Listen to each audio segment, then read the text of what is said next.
Ah, hello everyone. It's episode 63 and a very first. We've got a guest. We've got somebody who's actually wanted to come on and I won't believe it. Somebody actually wants to come on here. Anyhow, it's Jamie from Muckman Movies and welcome. Good evening. All the way from Greece. Yeah. As well. Another first. So welcome, if you can hear us. Who's this toy boy bastard? What's going on here? Hey?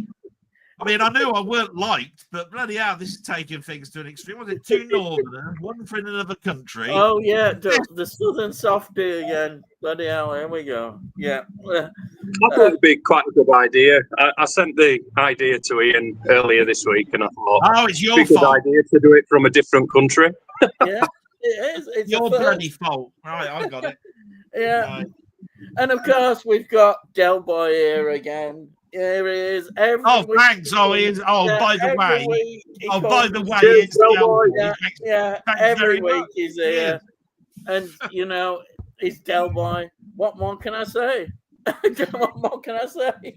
So, for those people that are big fans of me, or all half of you, like a half person out there, I think he's about 10. Thanks very much. It's time for your bed. So that's me gone. Okay, so what I normally do is I ask what people have been watching. So I'll start with you, Jamie. What have you watched before you came to Greece? Anything you like to tell us and that you really enjoyed watching before you came to Greece? What was your in-flight movie?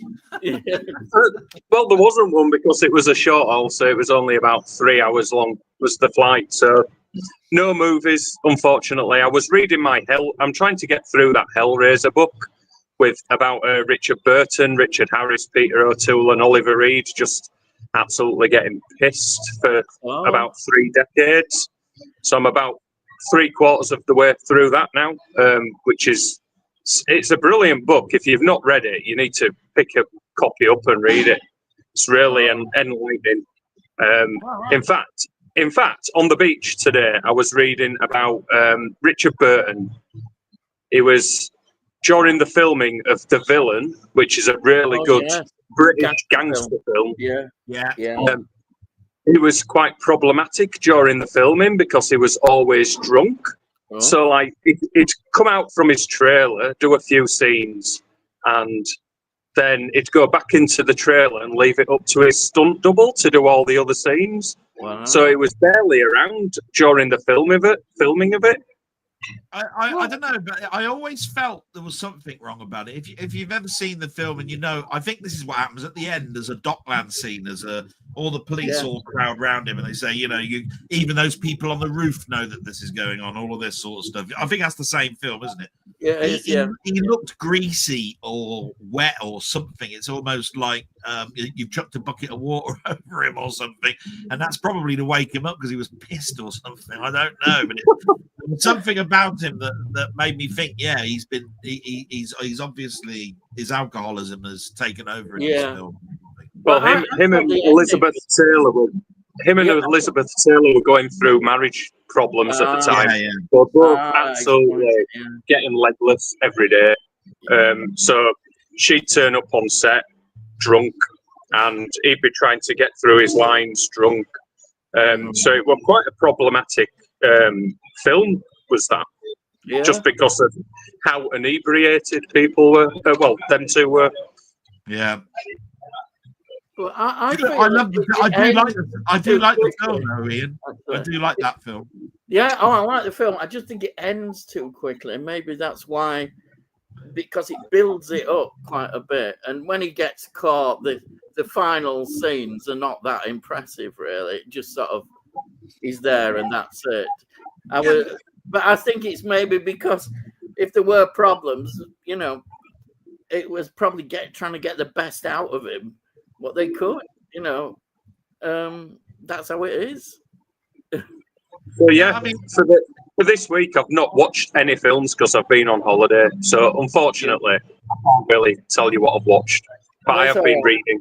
I know James is a big person that does go to the cinema on occasion, and this month you've got three big films. I mean, films. I mean, you couldn't make it up, could you? You've got Jurassic Park, you've got Superman, you've got Fantastic Four. I mean, all of these are tipped to be 1 billion films.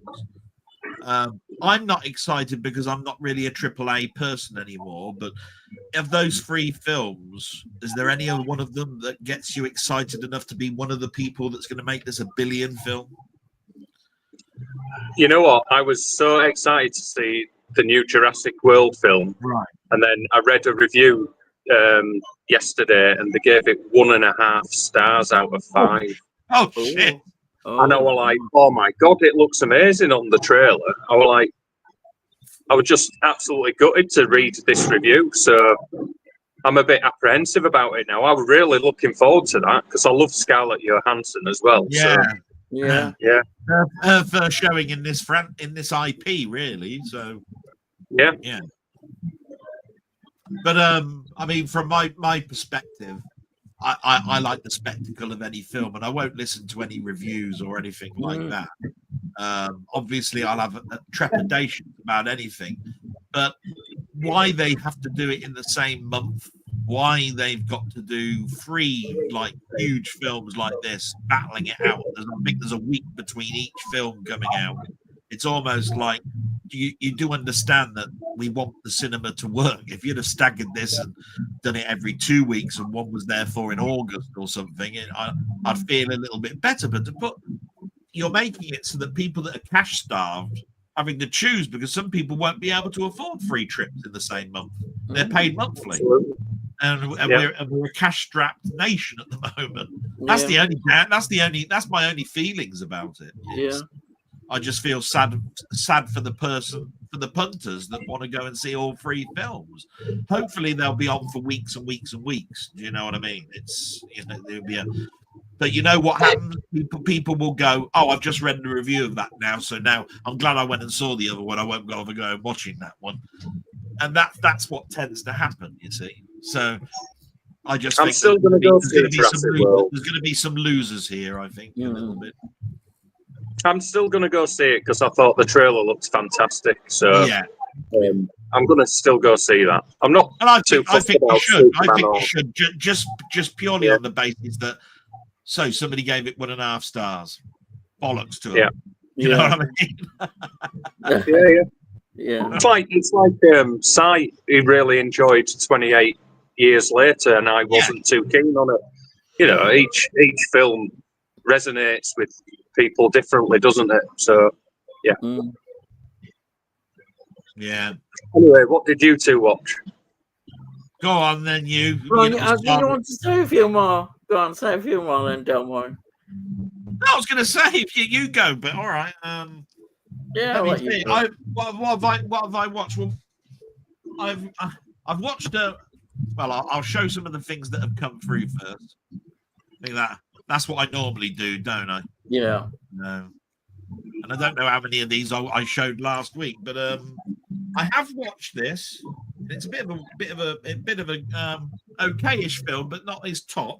I watched Subway, which is Luc Besson's film. Oh yeah. I'm usually a big fan of Luc Besson. This one I was in a bit of two minds about it. I mean, it's no way at Nikita. You know what I mean? It's a long way from his early stuff. But it was all right. Have you ever seen that one, Jamie, Subway?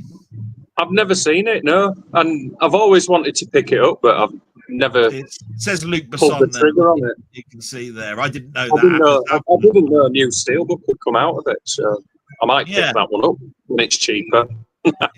Yeah. Now, I wanted to see what the picture quality of this one was, so I did put Species on. Oh yeah, the bigger edition of it. So, and the picture's not that bad. It could have been better. 88 films. When I say it could have been better, what am I trying to get at here? I probably watched it in the wrong light. I usually like to put the curtains away and all of this sort of stuff, and then watch a film and all of that sort of stuff. And it's been exceptionally light just recently. And my TV does have a an effect of changing the backlight of the TV to adapt for different lights that are coming, ambient light that's around. So I'm going to watch it again, but I'm going to watch it when it's dark, and then watch it that way, just like I was at the cinema, and watch it again because it's a good picture. There's, it's got just about enough grain for me to see that it's a film transfer. It's not bad at all. And Species is one of those ones where I really like the first one. The second one got a little bit worse, and from then on, it's video versions. This one I still haven't got around to. I'm pretty sure I mentioned it last week, and I really want to get around to seeing that's that Baby Girl with Nicole Kidman. Did I mention that last week? Yeah. I still want to get around to that. I saw the trailer for it because I bought this as a blind buy. And when I saw the trailer, I still think it's 50 Shades of Grey more than anything. But apparently it's not. I'm giving it a disservice by saying that. So, I will get I don't just think about Baby Girl, so, I reckon it'll be better than 50 Shades of Grey. Yeah. I mean, it's got to be with Nicole Kidman in it, really. That's how I think it has. All that. Finally, Nicole Kidman was just before the Pouch Trout. Maxine's come through. I've got all 3 Thai films in steelbook format. Thanks for that. That's all I got to say. Is that UK release, Delboy? No, you can see. Look, with the 18 there at the bottom. Okay. This country. Yeah. It actually came through as an email to me saying that this company was especially got the license for the steelbook, which is why it's taken ages to come out. So you have to order that from that company to get it. So I'm just glad I've got it because otherwise I had 2 steelbooks. I had X and Pearl, and then this one I had this one as a slipcover. Do you remember? I bought the American slipcover of it. 2 weeks after ordering that, this was announced as a steelbook. I went, you bastards. So that means I've got it twice now. So if anybody wants my slipcover of Maxine, you can have it because I've got the steelbook now. So I'm happy about that.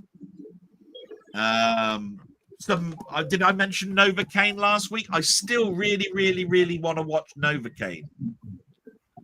Because the Novocaine that I recognize is the one with Steve Martin, where he's a dentist. And he's in a sort of like a crime sort of like thing. This apparently is a bloke who's got no pain, can't feel pain, and he gets caught up in trying to rescue his girlfriend when a bank robbery goes on. But of course, he can still die, and he doesn't realize this, and he's just in one situation after another.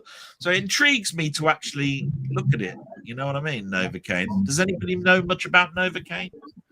I like Jack Quaid because he's in The Boys, isn't he? I like him, but when I've seen the trailers for Novocaine, I thought it looked a bit too cheesy. But it might be good fun. That's what I thought that as well, because I was going, there he is, and he's having something done in a doctor's surgery, and he's going, oh, it's because I can't feel anything. Then he's telling his girlfriend, oh, and she says, you're a superhero. Then all of a sudden there's a bank robbery, and he's like nervous about it. I'm going, you can't get hurt. Why are you on the floor? This is me looking at a trailer going, why are you on the floor? You can't get hurt. Why does somebody that sort of doesn't feel pain on the floor letting this happen? Then all of a sudden he's feeling, oh, I've got to get my girlfriend, and he's putting glass in his hands and picking up guns out of deep fryers. What the hell? Why wasn't he like this at the beginning when the bank robbery was going on? I still don't get that, but that's the trailer. I have no idea. So I might be wrong in this, but I don't. Does he at the beginning of the film? I don't think he realizes that he has a special power, does he? So when he gets hurt, he then realizes that he can't feel pain. This is where trailers can be out of sequence, you see. But when you look at the trailer, you just go, why are you suddenly a bloody doing all this as a bank robbery when right at the beginning you were telling somebody you just don't feel pain? What? So you knew. So you either knew it then, or this is later on in the film, and that's why you didn't know it, like you've just said. So this is why it intrigues me to know whether I'm going to like it or not. So there's Novocaine. I mean, there's a cheapo steelbook of Mask of Zorro. I'm pretty sure I've got this as steelbook. I don't know. I've got it so many times. I've bought it on DVD. I've bought it on Blu-ray. I've bought it on 4K. And to be quite honest, I reckon I've got this. This might be a double now. And if it is, I'll be sending it to Tony. No, I'll be sending it to Ian. Is that a 4K? It's a 4K. That's a 4K. Yeah. I've got a Blu-ray steelbook of that. And I reckon that's why I've got it, because I think I've got the Blu-ray, because it's the same image on the front and all that sort of stuff. It's the same poster art. So I might not have a double. I don't know. But there you go. There's that. Why I bought this, I don't know, because I didn't like it when I saw it. When I saw it, Snow White, you know, it got such bad reviews, and I didn't like the bloody film. But then I bought it. I don't know why. I still haven't worked it out why I bought this. Why have you bought that? Why I don't know. Even Ian turns around and says it's because it's a steelbook and you buy everything. And I'm like, it is virtually true. Yeah, that is. Yeah. You've got to have the Raptor cucumber in steel. Would you buy it? Yeah, you would. Probably would. That's pretty much it. I go, you know, where people will go to any opening because they want their face everywhere. I'll buy a steelbook just because it's in steel or something. Oh God! Right. So I don't know. I've been pretty good so far with cancelling steelbooks, so I don't buy everything. But for some unknown reason, I forgot to cancel this. I had a feeling I could have put a dent in it and sent it back, saying, it's arrived damaged. Can have my money back, and I still might do it because it only arrived a few days ago, so I might do. Oh my God! This one, I mean, I thought it had come out earlier, but Minecraft has come through. It's quite a nice looking steelbook, really. It's just that they don't do anything. I'm with Jamie. They don't do anything special with these steelbooks. It's just a printed image. There's no embossing or anything. You can see it looks all right. The little bee look stands out at the top. Not when it's flying over, but it really is just a picture. I saw it, thought it was okay. It's a special effects film. It's a popcorn film, isn't it? Really, you put it on a Sunday afternoon when you, or if you totally. So when you watch that, Delboy, are you going to get some popcorn and throw it around your room when you come a certain scene? Yeah, I've already. People don't know, but I've got a sort of like paper mask of Ian on a stick next to my neck, just over here, and I just chuck darts at it. Yeah. And I can soon add another one called Muckman next to it, so I can throw more darts. You know what I mean? Fair enough. And the big one, I'm pretty sure everybody knows what the big one is. Right. Bloody hell! What the hell is that? And this goes along with what Jamie showed pictures of. Because he's in a lovely country where they made a film. And he did a little sort of like for your eyes only. There is the James Bond collection, the Sean Connery film. Well, it was a Roger Moore film, was for your eyes only. That's so right. it's not in But the reason I say, it's sort of like similar, is I've got a funny feeling that they will release the Roger Moore as a set, and that's the reason why I bought this. No other reason, because it's a very expensive set. I actually got this for £75 with a voucher, which is a damn sight cheaper than what Amazon are trying to sell it at, like 120 quid or something stupid, right? I got it for 75, and so that's pretty good with the steelbooks as well. Yeah, so 6 into 75, and that's how much each one was. And I went, that's okay, I can do that. All right. So I'm quite looking forward to going through it. A lot of people have actually just mentioned the packaging is not particularly brilliant when you get to the actual boxes themselves. It's all to me, and Jamie, I'm pretty sure will agree, but Ian and I have always said the same thing. It's not about the packaging, it's about the film. Film is the thing. If there are 6 films in here and you only like 2 of them, don't buy it. Is that why you bought Snow White on steelbook? Well, yeah. I told you. I must have been pissed. I must have been high on cocodamol when I ordered it. I don't know. You know what I mean? But, sorry. Really? You can go off people, you know. not that I ever was, not that I was very bloody happy with him in the first place. So that's I have watched. Somebody actually did do a rip of one of these films. It was Doctor No, and I downloaded it. It was like 60 gig. It was a huge download. The picture quality is nice. So I'm quite looking forward actually to revisiting all of the films one after the other of this set. You know, it'll be a nice thing to do. You know, if I can watch them all one after the other with that sort of picture quality and sound, because I've got a Dolby Atmos surround sound, you know, and all of that sort of stuff. So it will be nice.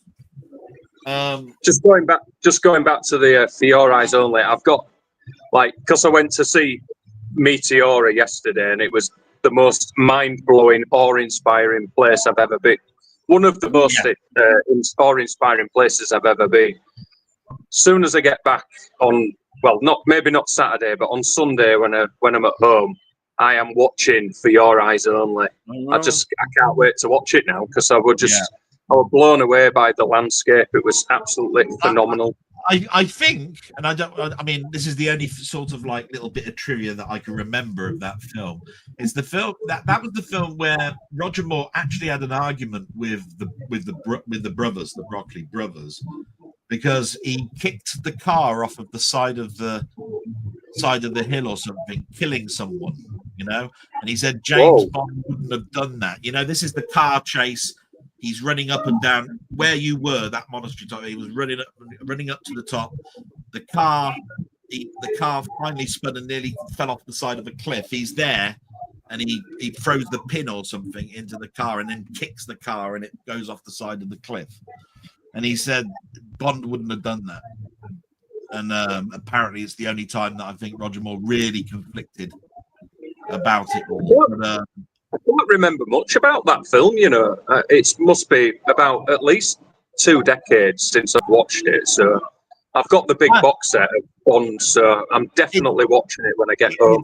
It still makes me smile, the Citroen 2CV and the Chase and all of that sort of stuff. It still makes me smile. I think Topov is in it. Is that right? Topol. Topol's in it. That's right. Fiddler on the Roof guy. Yeah, and he's climbing up those cliffs, which is where you were, weren't he? He was climbing up. That was supposed to be. Well, they go up in a basket, I think, which is how the monks actually accessed it. Back in the day, before they had the footbridges, they used to access the monasteries in these baskets, and they used to pull them up on a rope. Yeah, we watched a little video of it in one of the monasteries. It was fascinating. Yeah. But I'm not going to ruin it for your little video that you're going to do, because I want to hear about the place and hear about your thoughts on the actual James Bond film as well. And that'd be really good. It'll give you something to really look forward to. And I won't speak anymore because the rest has been on TV. I've watched The Magnificent Deadly Sins. That was on during the week, which still makes me laugh. And I tried to watch this Lionheart Marvel thing, but couldn't really get into it. And I'm a big Marvel fan. Don't get me wrong. I do shout out to Marvel when they're in the wrong, and I think that's in the wrong. But there you are. That's all I can say. So that's me. That's me finished. Sorry, I talked for so long. There we go. Go on, Ian. Right, as he always says, sponsored by Tony. But sponsored by bloody Tony. And potentially, I've got one of my favourite films that have been released this year, which I'm going to stay to the end of me going on. So, the first Tony York production is this one. It is The White Apache, which is from 1986. It's an Italian-Spanish Western. It shows, I think it's okay. It's entertaining, but you wouldn't, raise this as one of the ultimate great films. The cast is sort of unknown, really. They haven't done anything much since this.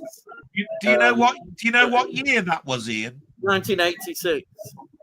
Also, it's quite late then. Yeah, yeah. Who's in it? Who's in it, Ian? That's exactly. There's these people. I have no idea who they were. They're just. You know, when you click to find out what films they've done, you couldn't even click. You know, you can't even click to find out that they were obviously one-offs. It's just pretty bad. But it's not like a Franco Nero film or anything like that. No, nothing like that. Right, so I know I'll go for this one. This is a French film, and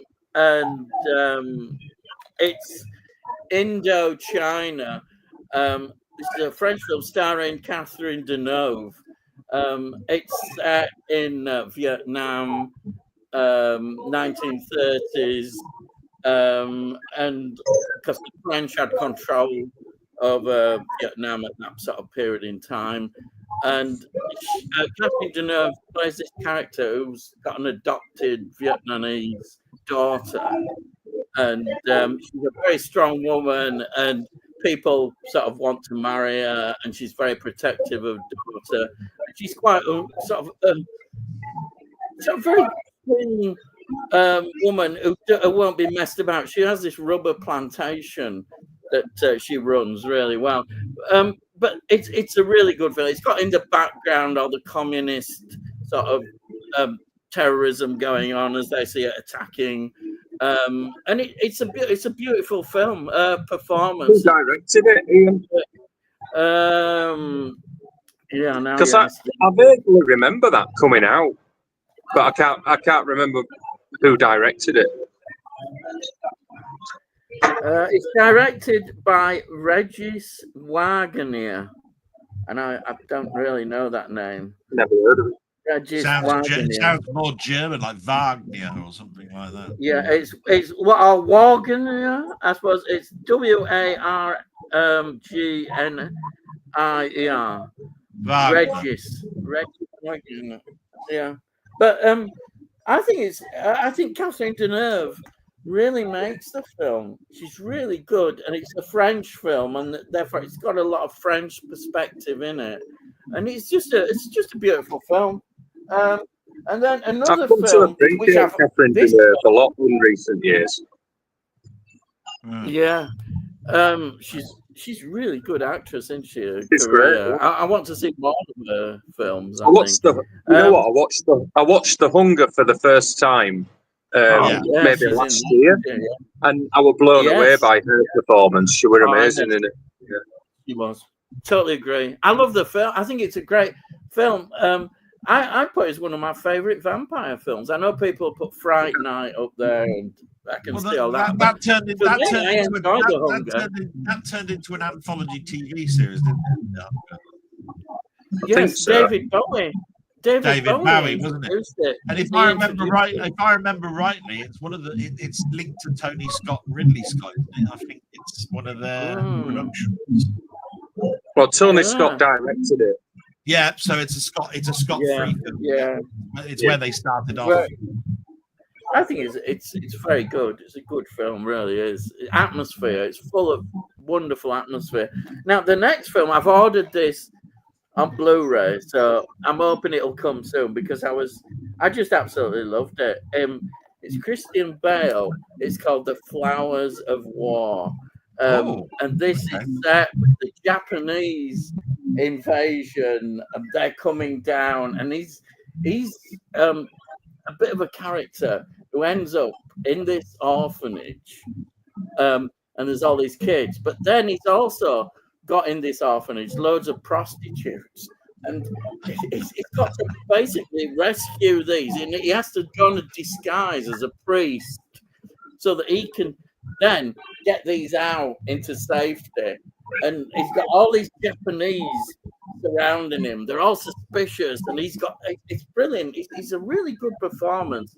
Really enjoyed this film. I thought, I'll order it on Blu-ray. There's a Blu-ray copy of it, and really enjoyed it. So that's that one. I've never heard of that one, Ian. Yeah, it's good because it's a period. Again, it's interesting. You know, it's an interesting period in time. Really enjoyed it. You know, seeing Japanese, the invasion of the Japanese sweeping in the 1930s all over Asia is absolutely fascinating period. And you've got the colonial aspect still there, and you know, because we forget there's the British and French colonialism in that area.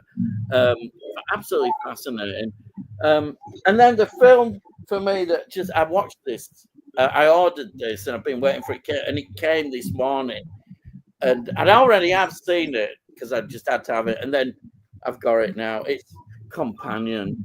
Brilliant! Came out this year, and Sophie Thatcher. This is her film.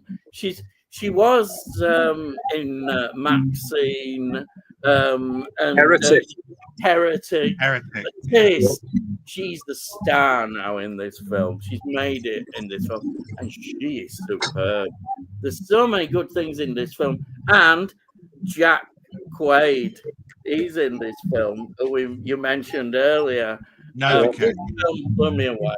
It's one of the favorite films. Her performance. It's about basically she's a pleasure robot intelligence, and the story, and it just unravels. It just builds into such a really great story. And Jack Quaid, for instance, his performance is really good as well. They both interact, but she really shows what a great actress she is. I'd love to see more of her in this sort of starring role. She is. So I think she's an up and coming star myself. I think she's going to be quite big in the next few years. Yeah, I think she is. She's just got quality. And the film, it takes you in directions that you didn't think it would go. It's just really good. Is that only released in Europe at the moment? Yeah, I was looking. There was no release at all for. You can get a US steelbook, Delboy. Oh, can you? Oh, wow. Is there a steelbook? in America, yeah. It's nice as well. It's pink and yeah, it's nice. Yeah, because that looks like a Blu-ray. Is it 4K? Yeah, it's a Blu-ray. German.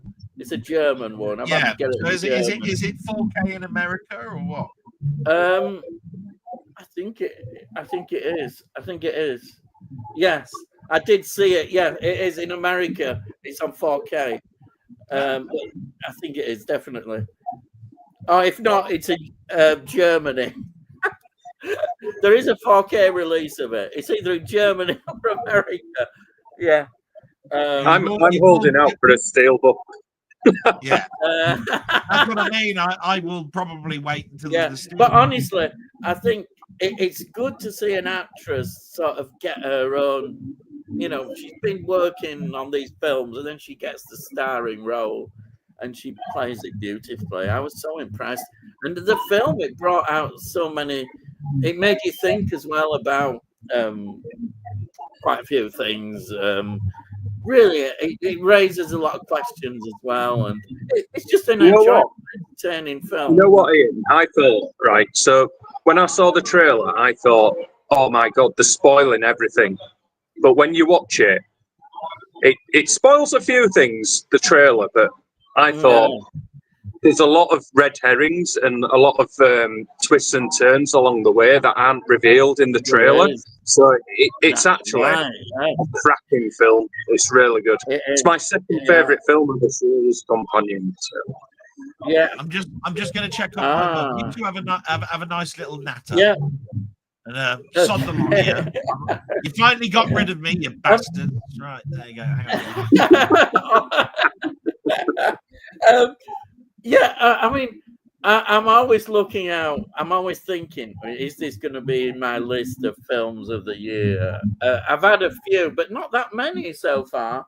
But this one definitely will be in my films of the year. Whether it's the number one, I don't know. But I loved it. I agree. Just absolutely felt it. I just got excited by, when you get excited by a film and you're really passionate, you feel passionate about it. This one I did. I just felt so passionate. But I don't understand why it hasn't got a UK release. No idea. I'm desperate to own that one. I loved it. Yeah. It's just so good. And I like to see an actress who's, come through and then she gets this role and takes it, and she took a chance. And there's an interview with her, and she sounds really good. I'm just looking forward to seeing more of her. She must have a good agent. That's all I think, because she's starred in two of the best films of the last 12 months, of course, like Heretic and Companion. So she must have a good agent at the moment. So, a good future, hopefully. But sometimes this happens. You get an actresses, they appear, have a run, and then they disappear. I don't know why, for whatever reasons. I don't think she will. Yeah, I'm really impressed with it, though, this film.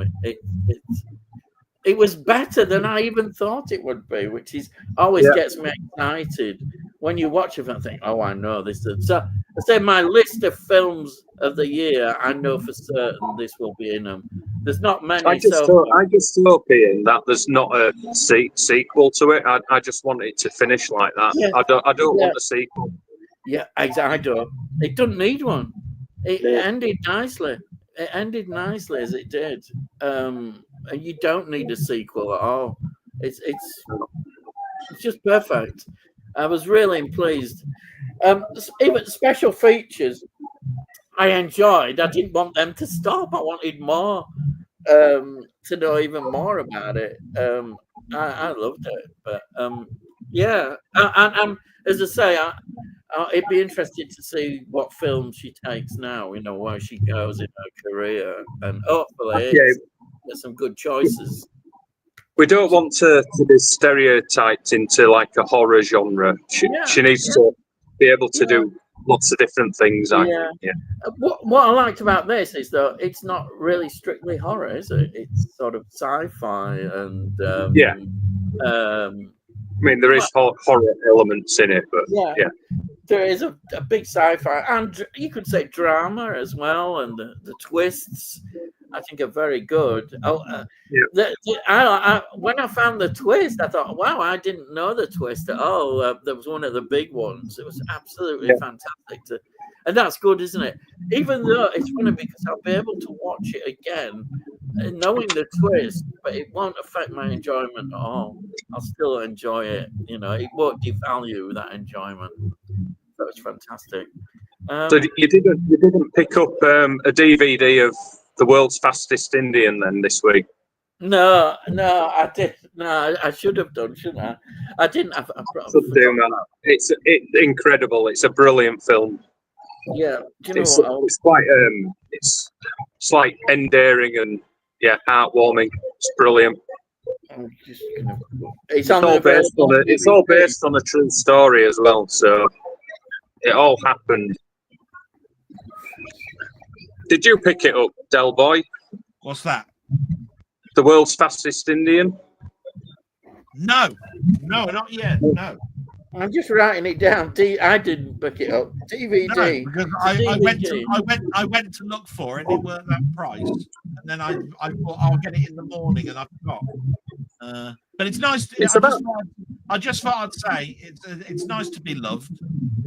So I went to see my mum. So you're all right. I said, where you been? So I'm doing a problem like I do every Wednesday. Oh, well, if you don't want to watch the soaps with me, then sod off. I went, all right. It's nice being appreciated, isn't it? So my friend Maymeister's doing a stream at the same time as this. I'm still an admin, but he's super supposed to be out. You've got to do on this show. I mean, I'm starting to get. I get what people are doing now. They just don't want me around. It's slowly and surely I'm getting down. Yeah, I get it. Yeah. All right. I know where I stand now. Over there. It's one of those days. Right, I'll tell you what. Let's get on to comments. Let's get through the comments. Okay, so first comment I've got is from Josh. Oh. Hello, Josh. Hey, fellas. Oh, yeah, both well. Oh, we've got a special guest with us, Jamie. And then Sandra Clark. Hello, everyone. excited to hear from Ian and Delboy today. Well, thank you so much. I've actually got a mention for the first time in how many weeks? What are we up to? Episode 60 something, are we? Or is it's only taken 60 odd weeks for someone. And then we've got Sai, as always, evening gang, and a special hello to Mrs. Dell. See, she's got a bigger fan club than me. She ain't even been seen on camera. And then we've got Sandra saying, yes, best wishes to Delboy's mum. There you are. There you are. What are you complaining about? Blooming heck. And then we've got your favourite man, Tony. Hey, Tony. Good evening, Ian, Del, and chat. Hope your mum's okay, Del, and still verbally abusing me. Yeah, Mr. Royal Mail himself. Yeah. And Sai says, Tony York, you can just imagine them at breakfast saying, Tony York is a bastard. And then, yes, bacon and egg wouldn't be the same without it. I can imagine Ian and Del doing a Morecambe and Wise sketch where they're laid in a double bed together. Oh my God!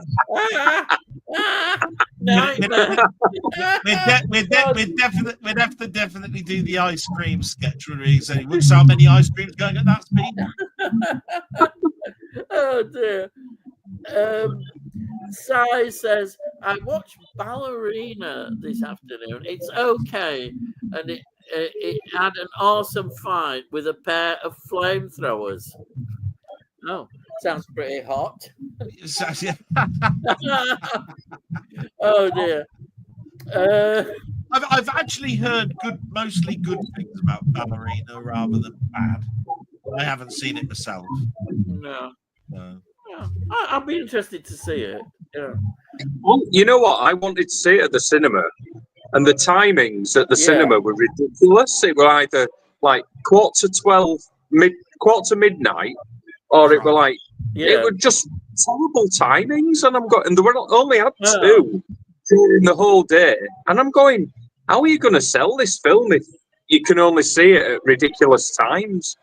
Oh man, I really wanted to see it, but it just didn't work out. So yeah, is it gone on streaming pretty quick? No idea. Is it? It wouldn't surprise me. I wouldn't think so yet, but it won't be far off. Yeah, I was going to say Disney. Will it be Disney? It wouldn't surprise me if it was like a month after its initial release. It's probably out on the streaming service, whether it be Apple Plus or something. You know what I mean? Yeah. Can I just ask, by the way, is the background noise okay? It hasn't bothered me. I can hear it, but it doesn't. No, it's all right. Don't worry, no, it's all right. No, it's almost like you're in a bar and there's muffly speech going on. And as I say, it's like having a drink together and in a bar. And we've always said, Ian and I have always said, this is like us meeting up in a bar every Wednesday, just sitting down with a pint, having a chat about anything. So it fits in really, and you having a drink in your hand, sort of like superimposes that, doesn't it? Look at this! Look at this label! Look at that! Ooh! Oh! Are you going to be able to find that brand when you get home? No chance! No chance! Are you bringing a case back with you? It's nice though, yeah. That'd be good. I remember when I went to America, right? I went to America one of the first times I went, and somebody offered me this drink, and they said, "Oh, it's called Gold Schlaga, right? All right, so it's really, really strong, and it's got gold flake floating in it, right? Oh, okay, right. Blew my head off, but yeah, this is strong. And then when I was at the airport, you could buy this stuff, and I went, "I'll buy this," and I took it home with me. Right, it was bloody expensive as well at the time. And I gave it to some of my friends, and they went, "Jesus Christ, that's strong!" And every year I went to the States, I brought a bottle back for a number of years. So it's quite nice when you find something like beer or something that you like in another country, and you go, "Oh, I wonder if I could ever find that again, whether it'll taste the same or whatever it is." So it'd be just interested to know, Jamie, whether you actually do a little search and you find somewhere where you can get it. Yeah. That's just a little anecdote. It's nothing special. Yeah, it's all right. And then we've got Sandra. What has everyone been watching a lot of right now? I've been binging on Starsky and Hutch DVDs. Oh yeah, I've got a box set of that DVD box set. What have I been watching a lot of?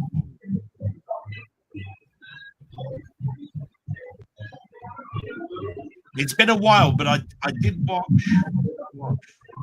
It was quite some time ago. Oh yeah, I started to watch about 2 months ago. I started to watch Quincy again. Do you remember Quincy?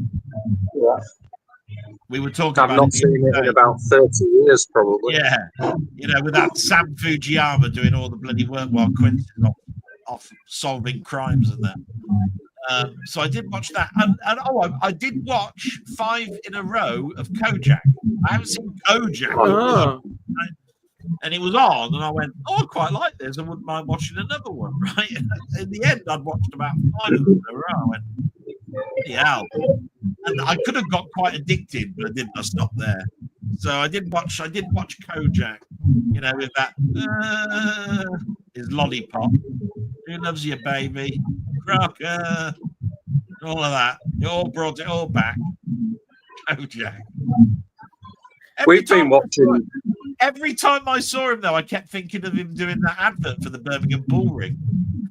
He kept coming on. I couldn't get the idea of him doing the advert for the Birmingham Bull Ring in the 70s. We've been watching a lot of that Poker Face. That's really good. It's on Sky. Yeah. I've got that recorded. I haven't watched it yet. You should watch it. It's really good. Each episode's quite different. But it's this character who she can tell if someone's lying or not. Yeah. And she basically solves murders and crimes. And she's got this like nuance of Columbo, because the actress loves Columbo.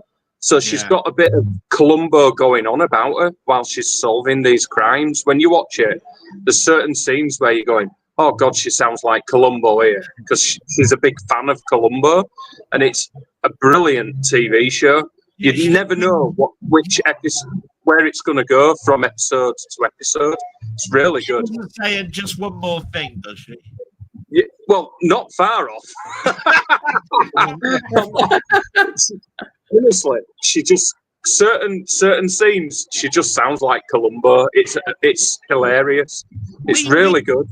It's funny. It's eerie actually, because me and Ian were talking about Columbo off camera, weren't we, Ian? Yeah. And I said to you.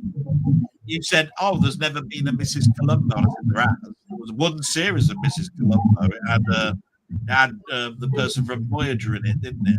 Kate Mulgrew or whatever it was. She was Mrs. Columbo. Bloody awful series. But you won't find it on DVD or anything. And yet, if you want a Columbo box set, then basically you go, well, I still haven't got the full thing, because I know there's a Mrs. Columbo out there, and I can't find that anyway. Apparently, there you go. Yeah. Ian, what have you been watching?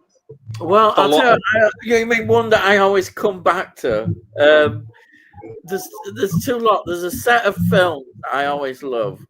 I don't know why. Final Destination films. I watch them over and over again. And if you want a TV show, it's Sliders. I don't know if you know Sliders. Bloody hell, yeah! I used to watch Sliders. Oh, I've got the first 3 seasons. I just keep watching and watching. I just absolutely love Jerry O'Connell. Sorry? Is it Jerry O'Connell who's the star of that? Yes. Yeah. Right.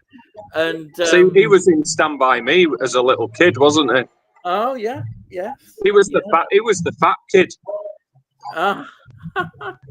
Yeah, pulled up his t-shirt. Yeah. No, that's Goonies.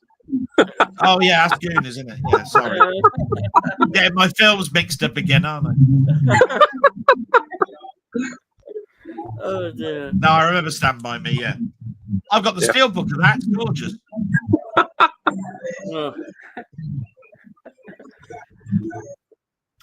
When the professor left, it went downhill, I'm afraid, Sliders. But when he's in it, up with the professor, Was there 4 or 5 seasons of Sliders? Is it 5? I think there's let's say I've got 1, 2. I've got 3 seasons. Yeah, no, there's 5, 6. I think there's about 6 they did. The last one is really bad. The one I think they did for Sci-Fi Channel.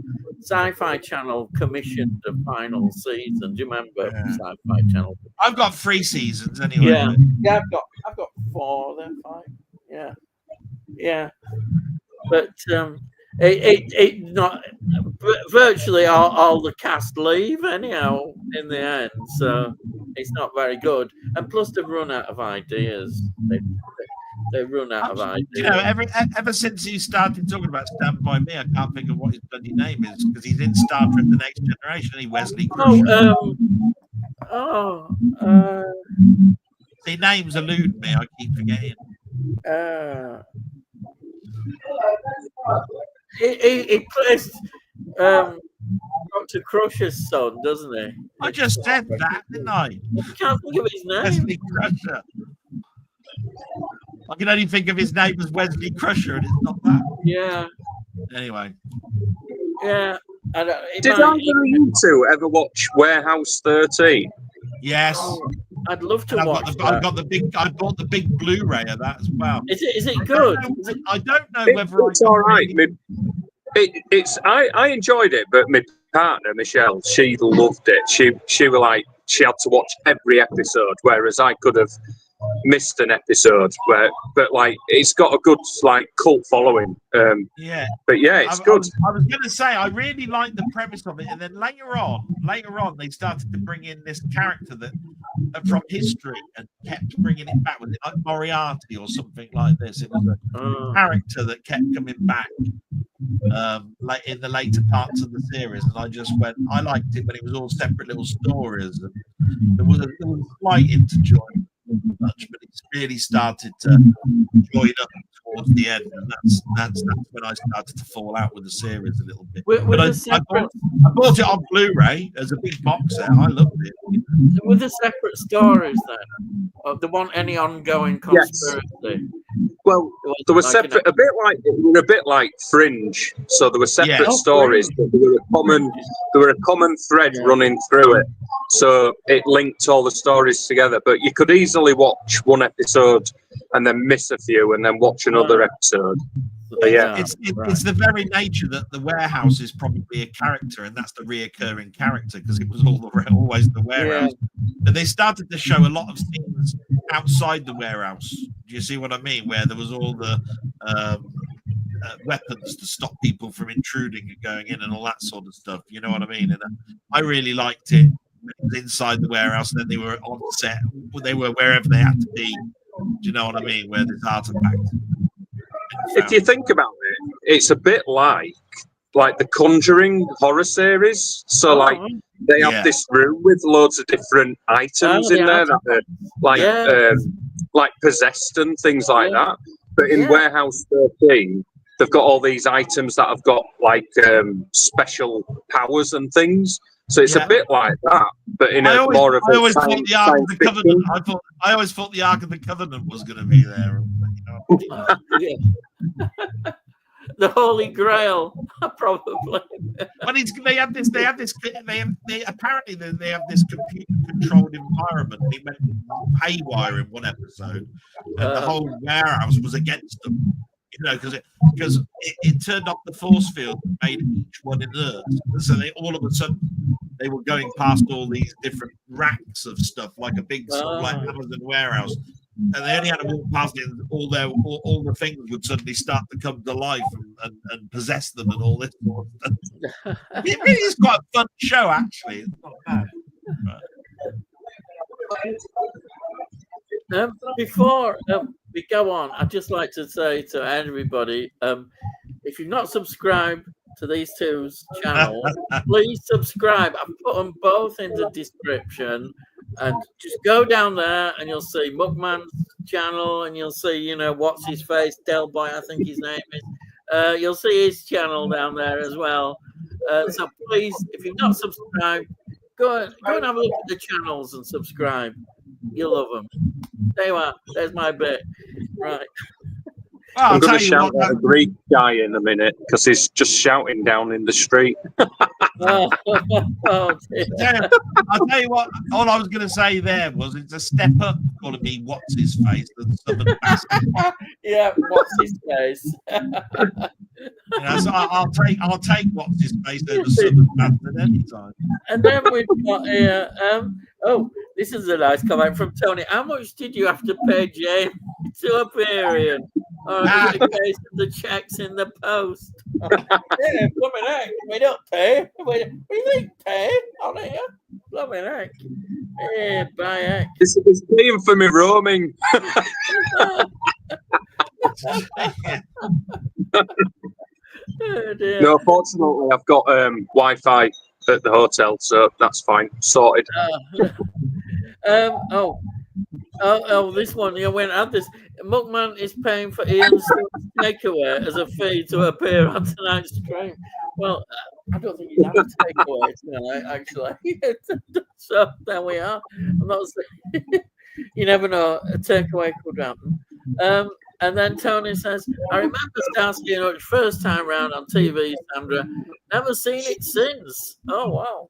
Yeah. Do you know what? I think the biggest thing on the forums when people start talking about Starsky and Hutch is which theme tune did you like the best? Right? Well, because they altered the theme tune, I think, about 3 times out of the 5 seasons. That it was. The first one was the Lalo Schifrin. Because it was a movie, and they took the 10-minute suite that they did, where they were running up and down the stairs and all of that sort of stuff. They turned that into the main theme, and then later on they did the familiar, and then they made variations of that for the other 4 seasons. I always thought that the first season's grittiness. I think it sounds gorgeous. That theme tune on the first season is brilliant, absolutely brilliant. I honestly can't remember anything other than the actors who played Starsky and Hutch and Huggy Bear. I can't remember anything about Starsky and Hutch. Can't remember it. Yeah, I was very young at the time, so. Yeah. I remember seeing a documentary on David Soul because he turned around and said that he was the masked musician for 3 years. He used to have this black mask on and do some sort of like miming musician type trumpet player type thing. Then he got his big break on Magnum Force, didn't he? It was in the what a placement. And all of a sudden, then somebody saw that and said, "Would you like to audition for Starsky and Hutch?" And that was the end of that. The rest is history. Yeah, apparently. But he was nearly out of Hollywood. He was basically on the streets, no money, when he was doing this masked musician type thing. And he lives in this country, or he lived in this country, didn't he? He came over to this country. I think for a while. He became a British citizen. I think he became a British citizen, I'm sure. But, when did he die? Was it? Only a couple of years ago. Yeah, it's not that long ago, is it? Yeah. You know, I wondered whether they played Silver Lady or something on his funeral or not. I don't know. My mum had a massive thing for David Soul. She had a big crush on David Soul. Oh, yeah. My sister did. She bought all the music, and I went. I suppose you could say at least he could sing. Yeah, well, that's where that masked musician thing came in. Yeah, apparently that's how he started out, was singing. Yeah. He was a decent singer, to be fair. Yeah. Singing cops. We could have singing cops. Yeah. Oh, wasn't there a show that actually was all singing? Wasn't there? There was a cop show and it was all singing. Was it? It lasted one season. Wasn't it? Yeah. It was awful. Oh dear. Right. It says, "Don't mention it to Jamie. It should work the other way around." Si. It's not about money. Yeah. I'm not going to watch Jurassic World Rebirth at the cinema because of the poor reviews. I'm waiting for it to come out on a streaming or home cinema release. Yeah, I can't blame you with cost and things of cinema. Well, when you got, After watching the trailer, I can't believe it's getting bad reviews. I thought the trailer looked phenomenal. Yeah. Whoever's edited that trailer has earned their money like tenfold because I think it looks amazing. Yeah. And everyone's saying it's rubbish. It's like, yeah. Like, it's to me, it's as I said at the beginning. I said 3 films. You know, I mean, if you really are on a cash strap, you've got to make your choices, haven't you? I hope it's not as bad as what people, that you read about, Jamie. I do like the Jurassic World series. I think it is a mixed bag, but I still have respect for it. I still find you know what? I enjoyed Dominion, and a lot of people hate it. But I actually got a lot of enjoyment out of it more than the other two. Yeah. I really enjoyed it. If you want to hear a rant, you want to watch when the people start talking about Dominion. It was terrible. They were going, how are these people? They were dismembering shots. Like they were saying that some of them are standing over here, some of them are standing there. When you do another shot, they're put together, and then they're over here, and they were saying how disjointed, how bad the direction of it was. I found it entertaining. I didn't really look at it that closely. Maybe I don't know. I don't think I did either. No, I just enjoyed it. It's a series I enjoy. I don't think there's a bad one. I mean, okay, there's some that might be better in seeing things, but overall, you can just sit down and watch them and just see them for what they are and enjoy them. I could never get worked up and say that they were a bad one. I enjoyed them. It's dinosaurs and stuff, for goodness sake. Enjoyable. It's just enjoyable, But then I really enjoyed Jurassic Park 3, and that got slated. Oh, yeah. By all the professional reviewers. I was like, what are you on about? It's really good. Yeah, exactly. I enjoyed the pterodactyl scene where all pterodactyls are coming at them and stuff. So, but I love dinosaurs. I've always loved dinosaurs. Yeah, so. agreed. Yeah. Ever since I saw Rackle Welsh in 1 million years BC. Wow. Dinosaurs.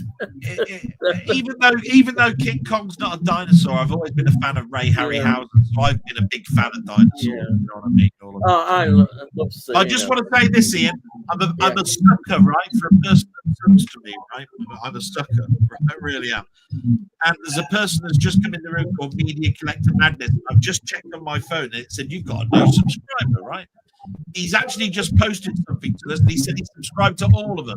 So I just want to say thank you very much. Well, thank you. He's actually asked a question. I don't know how long he'll be here for. It'll probably take till 11 o'clock before we get to answer his question.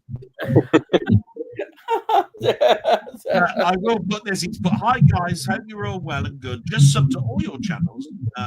I've just watched Dalek's Invasion of Earth. Yeah. What is your favourite classic episode? Wow, that's a good question. Wow. Yeah, I know mine, but it's difficult. It's between two. It's always between two. My two are Genesis of the Daleks and Tomb of the Cybermen. I just love both of them. I mean, they're just fantastic. And of course, Tomb of the Cybermen was Patrick Troughton. Tomb of the Cybermen was one of mine. But that would be. They're my favourites, definitely. But there's a lot of them. I could pick out other ones that I like, but I'd pick those two if I had to choose. But there's quite a few Patrick Troughton ones I enjoy. John Pertwee. They're all. I can pick out every Doctor. I can pick out anything that's better than modern one.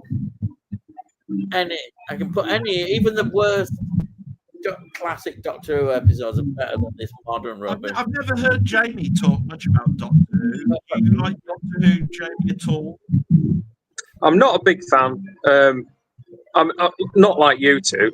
I remember, you know what? I remember when I was a kid, when the Doctor Who music came on, I used to go run behind the sofa and hide because the Daleks scared the fuck out of me. That's when I was a little kid. But you know, I used to watch it when it like Tom Baker and Peter Davison, but I haven't watched it in ages really. I think the last series I watched was Christopher Eccleston. All right, yeah. When it was rejuvenated with Christopher Eccleston and more modernised. But I've not really watched the last. Maybe a bit of David Tennant, but I'm not a big Doctor Who fan. Yeah.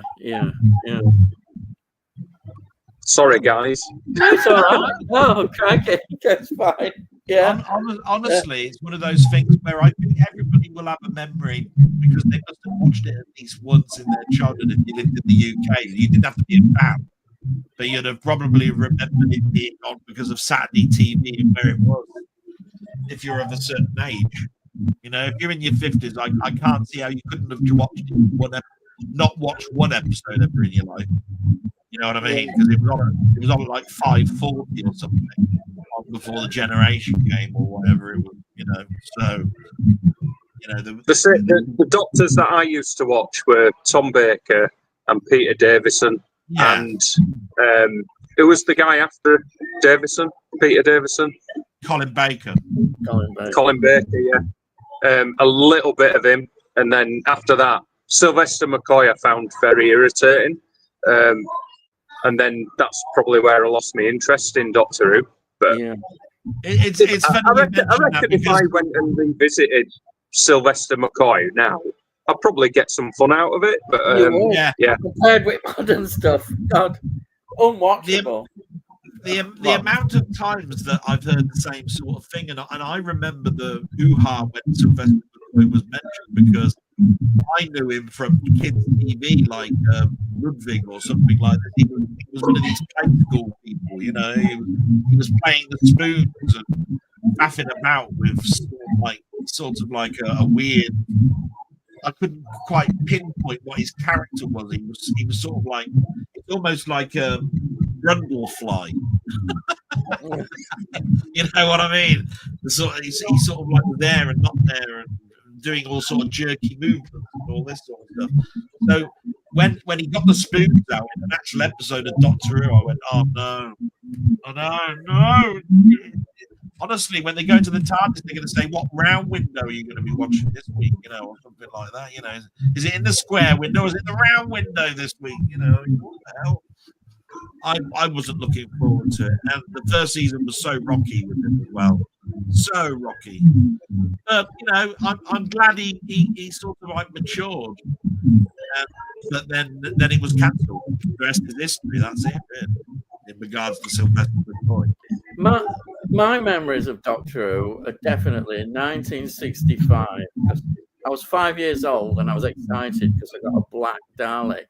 So I remember watching the television then. We had a black and white TV and it would have been probably smaller than a portable TV. It was all cabinet. Then there was this screen. The Daleks. I remember just seeing the Daleks and I kept going, I want a Dalek. And I got one for my 5th birthday. They would have scared me when I was a kid. Yeah. I always used to say the earliest memory I've got actually of TV was watching John Pertwee turn into Tom Baker. That was one of the earliest. Oh, you saw the regeneration. Oh, yeah, wow. End of Planet of the Spiders. Yeah. And to be quite honest, that memory stays with me. And I was 5, 6. Yeah, Planet of the Spiders is amazing. I still remember it so well. While you're talking about Doctor Who, I'm going to go for a toilet break. Okay. I don't blame him. It's all right. I don't blame him. Yeah, and once we get on about Doctor Who, there's. But I took everything away from Sai, and I didn't do that. Jurassic Park, all I do is with Sai is Sai. It must be pretty bad if you're not going to go and see it, because I know that you're a big cinema goer. I hope maybe that you'll change your mind, that maybe it'll be really good. Yeah, you'll we always say this go every week. You'll watch it on a stream. You see, my big regret is if someone does something like that and they watch it on a streaming service, they really like it, and then go, "Oh, I bet that looked gorgeous at the cinema." Yeah, and they talk. Yeah. So I'm hoping he'd reconsider. I know he's a big cinema goer, and I wouldn't want him to regret anything. That's all I can say about that. I always want Sai to have the best in life a little bit. Sai's a nice guy. I like Sai. He's a bastard. I like him. I think the thing is not always to take any notice of people's reviews, even the newspaper ones or the ones that you see so-called. I've seen some of these people who just can't wait to get a review out. As soon as a film comes out, they quickly go to the cinema, give their first reaction to a film. And actually, I think those first reactions are often they're not very good, actually, because I like to sort of, when you come out and you've seen a film, you sort of have to absorb it sometimes of what you've seen. You don't just suddenly give, because your opinion can change a bit. You can sort of, I see that. And, but you do get these first reaction reviews. I don't think that's good, to be honest. Right. Let's see. And he says, but I'm so excited for Superman. Yeah, that'll out soon, isn't it? I know, apart from the dog. Oh, yeah. Yes. It doesn't. I don't mind the dog. I've seen a picture of it. You like it? You don't mind it? Honestly, I don't mind it, but I'm a dog person, so. Yeah. Well, I like dogs, but I don't know. I've heard nothing but good things, luckily, about Superman. To be quite honest. Yeah. But better. It had better what I think previews that Fantastic Four has had. Yeah. I've heard that. To me, they're two totally separate things. I hope they both do well. Yeah, I hope it's good. When it comes to the dog, the thing that upsets me about the dog really is I think it's really a merchandise gimmick. That or fan service to people that are really, really been around for years and years and years. Because the dog's been around since the 50s. But, it was at a time where Superman was waning and they had to bring all these different characters in, which is why Superman suddenly had a cousin, Superman had a dog, and I just wondered where the hell this was all going, at one point. But a lot of people don't know this. It was on YouTube this week, right? They were talking about Clark Kent and how Superman could hide his super identity, right? Because one director said, I'm never going to direct a Superman film because I can never get past the fact that Clark Kent, all he's got to do is take his glasses off and suddenly he's Superman. And there's all these people around him and nobody's guessed yet that he's Superman. And all he does is take his glasses off, right? But what you don't know is, and I knew this, but I never knew it was canon, was that it was written into the comics in the 50s that he's got superpowers in his glasses. He hypnotizes people, is why people don't get that he is Clark Kent and Superman are the same thing. Because like his X-ray vision and his heat and all of that, he puts the glasses on. He can actually hypnotize people. And I always thought it was a daft thing, and that's why it was only mentioned in the comics, and that's why it wasn't in the movies. But apparently, that encouraged the director to do this Superman film when that was explained to him. Oh, all right. I get on board now. I never knew that about the glasses. Yeah. He can hypnotize people. Maybe it's one of his superpowers. This is the great thing about science fiction. You can write anything, reverse anything, because you could actually explain away anything because you could just make some up. Yeah. And there you are. And there's what 80 years of canon there straight away going. There's the mystery of the glasses and how Clark Kent can get away by just going, look, I'm Superman now, and now I'm Clark Kent. Look at that, look. Can you tell the difference? You know? That is the mystery over. He's got super hip. Yeah. Right. Bet you're glad you had me on now, aren't you? Now, Sai says, what's everyone's thoughts on the trailer for The Running Man? I have mixed thoughts on it. I say, why are you doing a remake of The Running Man? You don't need it. Yeah, that's my feelings as well. It looks a bit more sort of grounded in reality, though, which I actually quite like. But yeah. Yeah, when I watched it, I'm going. I wasn't sure about it to start with, but as it progressed, the trailer, I was thinking, well, this is going a different. It's tackling it in a different direction, so it's a bit more grounded in reality. And if it's directed by Edgar Wright, come on, I've enjoyed every Edgar Wright film, so I think it'll be all right. The trailer won't do it justice. Actually, I don't think. Yeah, I think it'll be better when you watch it in full. It's a little bit of a mix of what James just said, because I've always found it a shock for me. It's like, seriously, they're doing a Running Man remaster. You know, they're doing a reimagination of it. But at the end of the day, I'll give anything a chance. It's one of those things where if you can bring something new to the table, it's worth doing. If you can't, don't do it. Right? So, just like you just said, Jamie, there seems to be a different edge and slant on it. If that's the case, then it's worth doing. You see what I mean? Because it's just that when they do things like Total Recall, and I saw the sequel to Total Recall, that to me was awful. I watched that. I can't watch that film again. I prefer the original. I don't know what it is. Was it Colin Farrell that's in that? That's it, Colin Farrell. Yeah.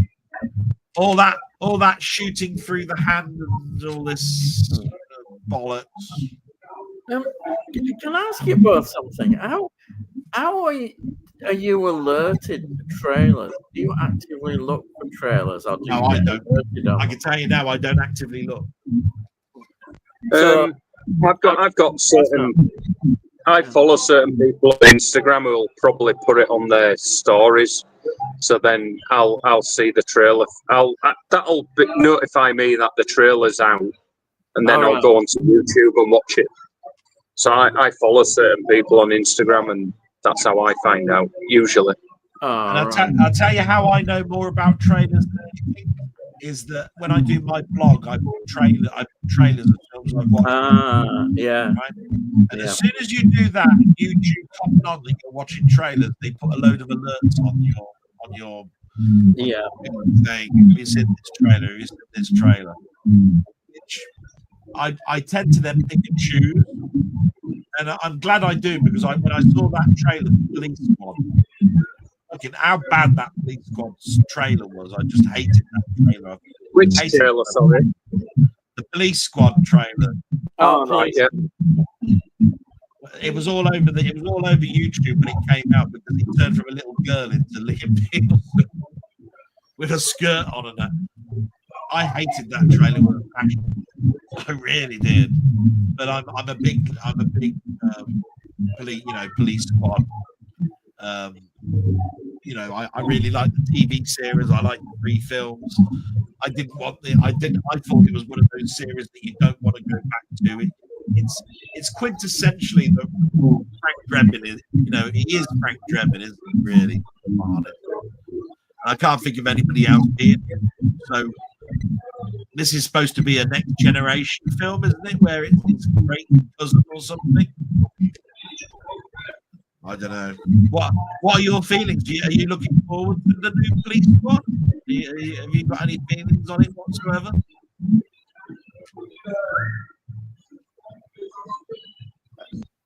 Jamie or me? He asked you, Ian. Bloody hell, fire! Me? Oh, yeah. I'm looking forward to it. No, you bastard! I was talking to the crowd. Look, I'm just waiting for them to type down their answer. Yeah, I'll say I look forward so to it. You talk amongst yourselves. I'm just waiting for the text to come up now on the screen. All right. Sod the liar. You know what? When I watched the trailer for the new Naked Gun, honestly, I thought there were a couple of bits in it that I thought were really funny. So, like, I probably won't go to the cinema to see it, but I'll probably watch it at some point. It's each to their own, but it's just one of those ones that I was really hoping they never went back to as an IP to make another one of. You see what I mean? With different actors and actresses. It's like somebody turned around and saying we're going to redo Blazing Saddles. I just go, no, don't do Blazing Saddles again, please. I liked my memory of it and what it is, and I like to keep it there. You know what I mean? I didn't mind when they said they were doing Willy Wonka. I went, okay, you know, if you're gonna do a different slant on Willy Wonka, you know, no problem. The thing is, you don't have to watch it, do you? You don't have to. If you want to just watch the original, you can just ignore whatever they bring out. Yeah. So it's totally up to you. Yeah, and there is that. If you think about it, like if it brings these films to a new audience and they find out that there was an original film, it might make them go and watch the original after they've seen the remake. So you carry on talking. What ice cream van's here? Yeah, that's my mother's signal. That's okay, it's all right. Yeah, I'll have a vanilla ice cream with a flake in it, please. Sorry. Yeah, it's the bat signal, so I'll be back. You know, I kind of like retro trailers. You know, like sometimes Delboy shows them at the end of his blog. Yeah. And you see, you know, the old films, you know, 60s, 70s, 80s trailers. I quite enjoy them, but I don't actively go out looking for trailers. But maybe I should sometimes. But sometimes I like it to be a complete surprise. You know?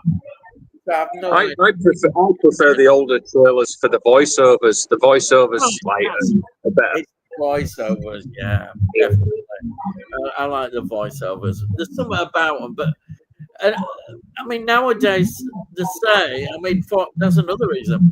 They say, they show a lot of the key moments of the film in the trailer, and you don't want that. Obviously, you don't want to see key moments and giveaways in a trailer. Yeah, we've got to admit there is too much divulged in a trailer these days. Yeah, just to get more bums on seats, but yeah. I mean, like the companion film. Yeah, I think they could have left a bit more out of it, but fortunately, it didn't spoil the film. But there were a lot divulged in the trailer for that film. Yeah. Oh, yeah. That would spoil it. It spoils it. No.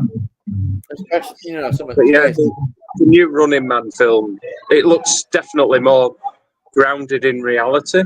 So I don't know. Have you seen it yet, Ian? No, I've not seen the. I don't watch trailers. To be honest, I don't go out my way to watch them. But yeah, I would give this a chance. I'm not one of those who would say, "Oh, I'm not going to watch a remake," even if I don't agree. I think, "Oh wait, they need a remake." But they might have a new perspective on it. It might be, you know, it's what I would watch. You know, the thing I'm surprised at the most is Edgar Wright doing a remake, because he's done original films up until now, and now he's decided to do a remake. It's like perhaps he loves it. It might be just a pet project that he wanted to do. He loves the film so much. I don't know. I mean, someone mentioned Starsky and Hutch earlier. I can't remember who, but who directed The Running Man, Ian? I don't know. Well, it was it was from Starsky. It was Paul Michael Glazier or whatever his name is. Yeah, is that his name? Is it? I think it's Michael That's Glazier. his full name, isn't it? Yeah. And he was, part of the Starsky and Hutch TV show. Yeah. So he's got a career as a director from that. Well, you know what? I don't think he's direct. I might be wrong. Tony might say something in the comments below, but I've not seen him mentioned in directing another film since. So.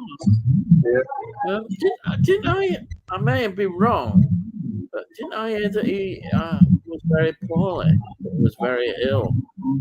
That's why we've not. We'll be getting on a bit now, won't we? Yeah, I may be wrong, but I thought he was quite ill. He's still alive, isn't he? As far as I know. No idea. Yeah, maybe he's not alive now. Someone will say something in the comments. Sign, go and have a look on Google. Tell us if he's still alive. yeah, it might not be. Yeah, I mean, obviously we know David Stoll isn't, but he's not. He might not be now. I think he may have died. Might have done. Yeah. Right, I'm gonna just warn you. It's 25 to midnight, so I'm gonna kick off at midnight because we've got a boat trip tomorrow. So okay, that's I want to fine. make sure I get a good night's sleep. Yeah. But I'll give you. There's 25 minutes of my time left. Yeah. Okay. Yeah. We'll let him know when he comes back. Right. We'll carry on then with our comments. So I hadn't heard it, to be honest. Si. First thought is, why do they keep doing so many remakes? It's one of those things you do wonder sometimes why. But I actually think the writing talent's not as good in Hollywood anymore, so they have to re-release these films, remake these films, because they need to make money to keep the studios alive. So I think that's a very good point.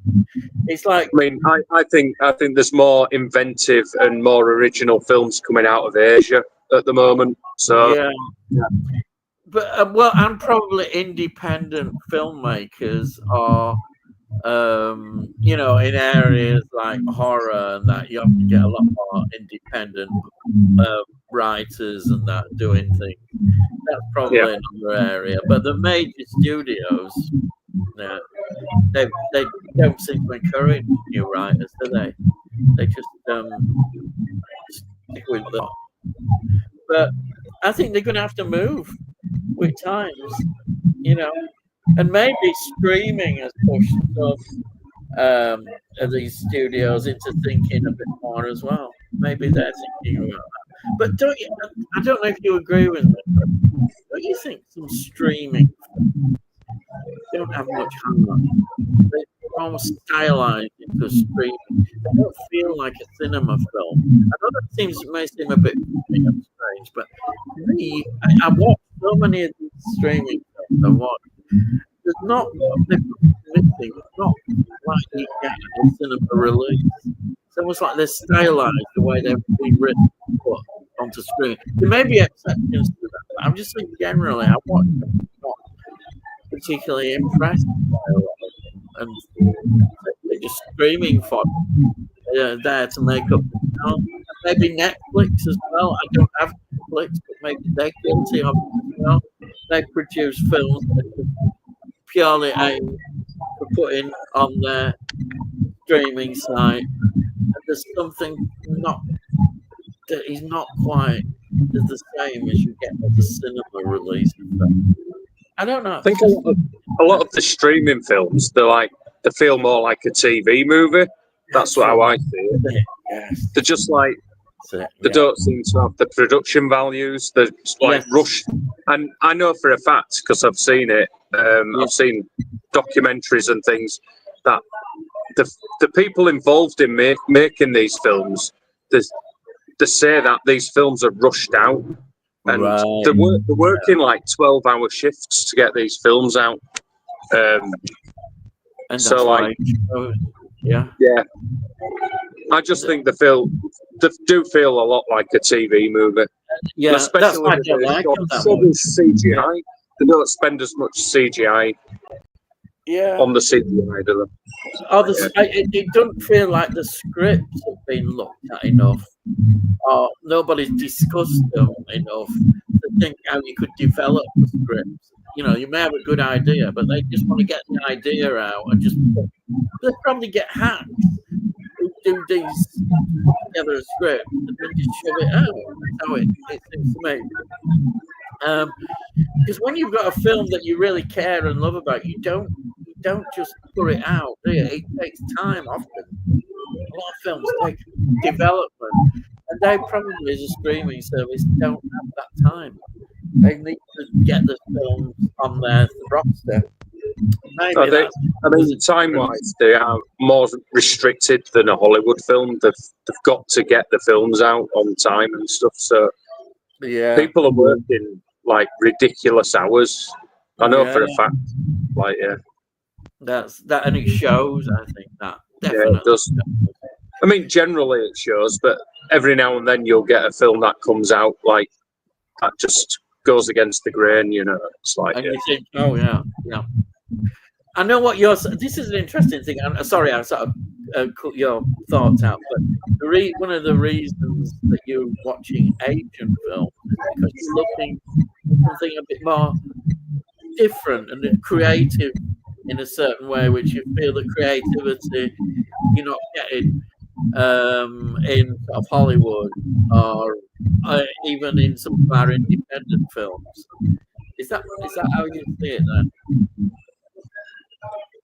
I just think the writing's much better in Asia, like especially South Korea, and like they've just got so many original films coming out that leave you like your jaw dropping on the floor. I'm like, whoa, like like Chaser that I recommended to you. Yeah, I love that. Absolutely. Someone recommended that to me, and I was like, I watched it. Yeah. I'm going.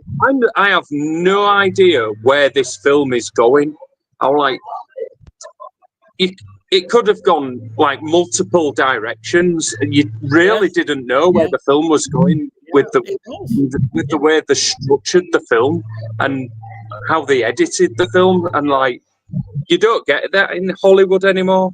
It's like you know what's coming usually when you watch a film from Hollywood. So yeah, I think in a way my viewpoint is that, and therefore I tend to like a lot of older films. I like to watch films from 50s, 60s, and 70s because again it's got that era, that style of filmmaking, which is different to what we see now. Also, I don't know about you, but I get nostalgic about seeing what places looked like in 1950s, 1960s, especially in 1960s, growing up in 60s.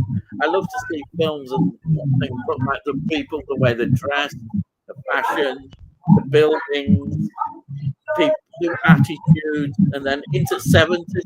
70s are often dismissed. But the filmmaking really took off, great direction in the 70s as well. There's some great 70s films. Everybody glorifies the 80s as the big sort of thing. But maybe it's my age as well. I've got a lot of fondness for 60s and 70s cinema. See, arguably, the 70s was the best decade for film because you had Francis Ford Coppola, Spielberg, Lucas, you had loads of different, like Scorsese, you had all these directors that were just coming in and changing the way film was made. And, some of the best films that were ever made were in the 70s. But, I mean, personally, 80s is for me. I love the 80s films, but I think the 70s changed the way film was made. Yeah. Like 50s, 60s, you got David Lean and what have you, making these classic films like Lawrence of Arabia and like the amazing landscapes, and it were all traditionally made, but in the 70s, these new directors came in and just changed it up a bit. And I think the 70s, we wouldn't be where we are now if it hadn't been for these directors in the 70s. They just changed it up totally.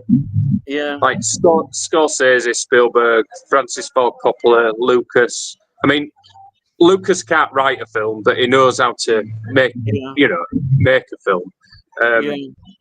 But yeah. Another, I think, and I'm probably missed another. Go on. Sorry. Influence is in terms of the British film industry in the 1960s. A lot of people look at Hollywood and that, but there was quite a thriving British film industry, and a lot of people were influenced that. And we've got companies like Hammer, and Hammer started off, they were making a lot of different films, not the gothic horror, because their influence with gothic horror was massive. I absolutely love what Hammer did. The horror, the whole genre of horror. Hammer were absolutely brilliant at it, what they did. And they were a British company which had come, making thrillers and sort of all these other kinds of things. So you've got that sense going on. But then you've got the realism, which gets then linked with French New Wave and their realism as well. And we've got the British realism, which is fantastic to see. And it's not Hollywood, it's far from Hollywood. There's lots of things going on.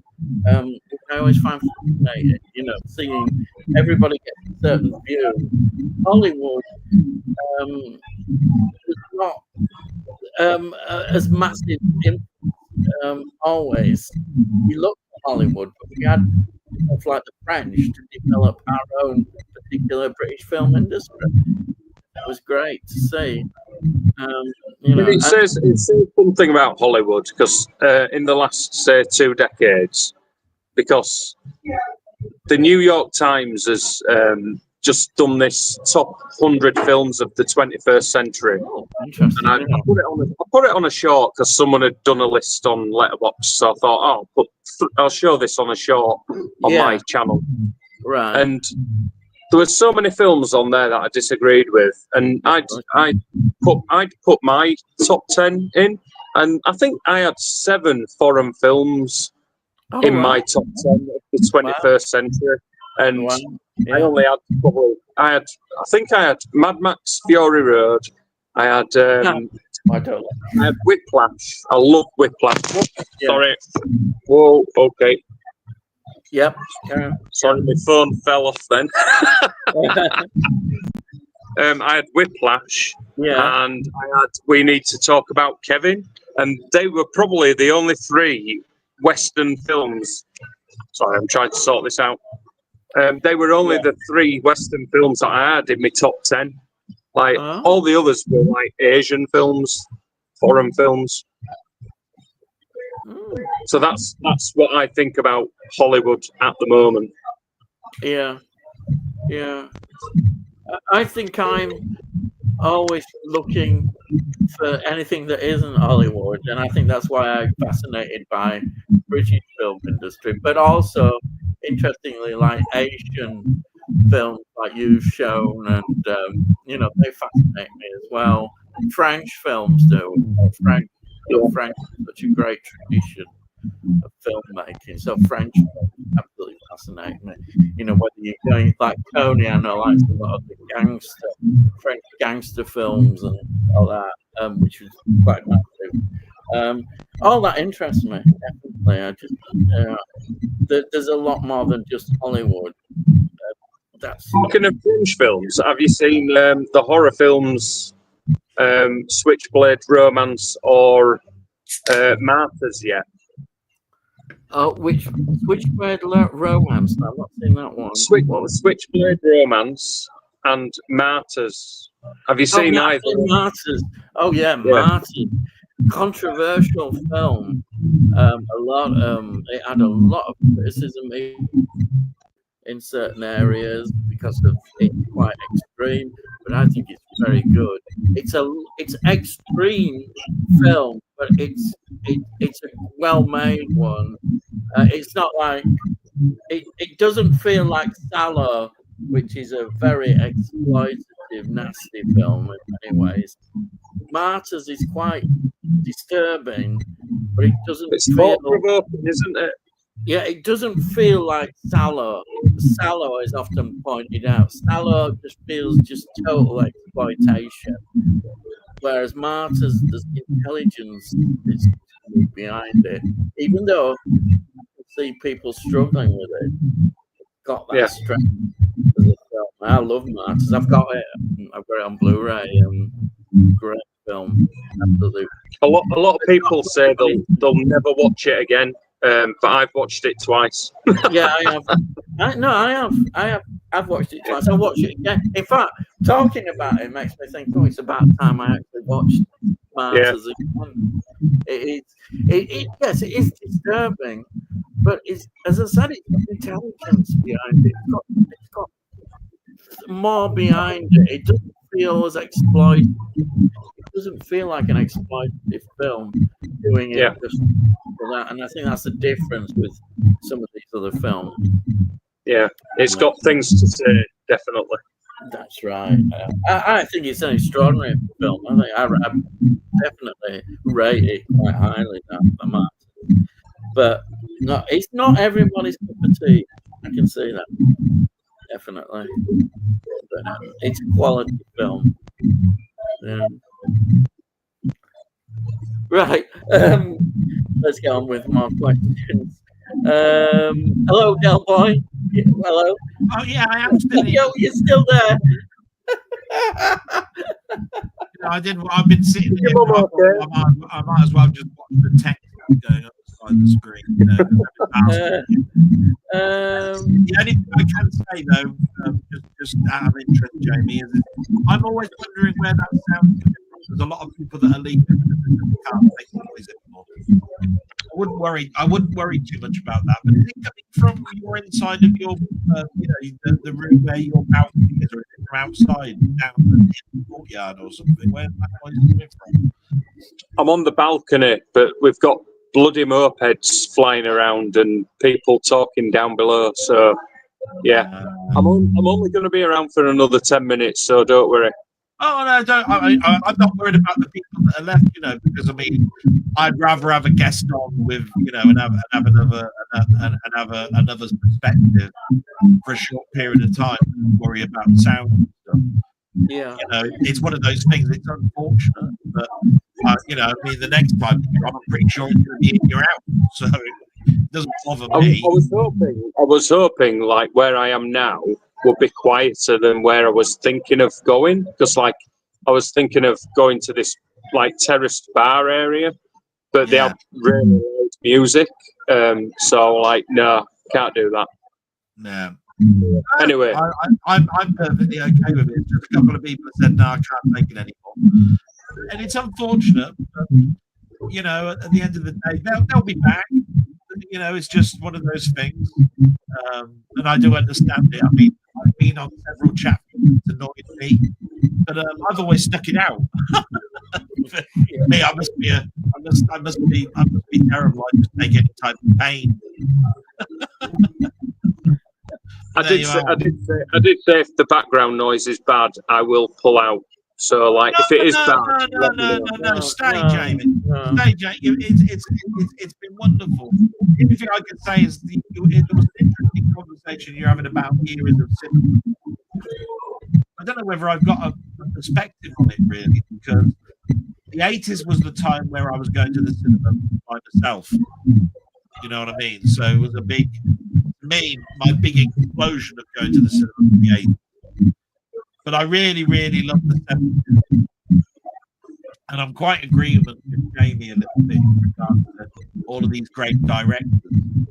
But these great directors that are now being interviewed now from that era said, I wouldn't be here if I hadn't seen David Lynch or these other directors who were in the 50s and 60s.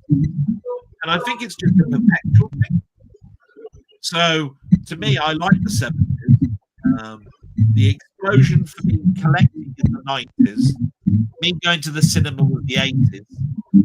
70s was when my mum introduced me to the cinema, and I went to cinema club as a kid. And I've got a great respect for 60s, 50s, and earlier because they were repeats on TV. They used to be on, and then I'd actually get to see them on the big screen. I went to cinema club, and so for me, I think I've got a well-rounded understanding of cinema, where it's come from, why it's as successful as it is, because it's just it's like a stone, just rolling, and each thing has got an influence that's made it continually keep going. And that's what makes me a little bit worried about the future of cinema, because there aren't that many directors that are coming out the same. This has influenced me. This, or and you'll see a lot of. Although I've got my own vision or ideas on something, I was solely influenced by this director or that director or this feeling or that way of storytelling. I mean, because some people think that cinema has got weaker from the 90s onwards. And if that's true, the up-and-coming directors there now, they're coming from that era, and therefore they're not looking at the 70s and 60s and like we are. But are people coming to that assumption because they're not watching foreign films? So, as like, well, there's that as well. Incredible in the 21st century. It was my big explosion of collecting that made me start watching foreign films like Nikita and all that sort of stuff. Right. So I have to look at it. If it wasn't for that, I probably wouldn't appreciate foreign films like I do. It annoys me sometimes when I hear people saying, I can't bear to read subtitles, or I don't, or a black and white film, I can't watch a black and white film. What's all that nonsense all about? It's like a film is supposed to be a story told at you in a it's almost like saying I can't go and see a production of the theatre because I can't stand the set design, with all the bad painting in the sets in the background or something.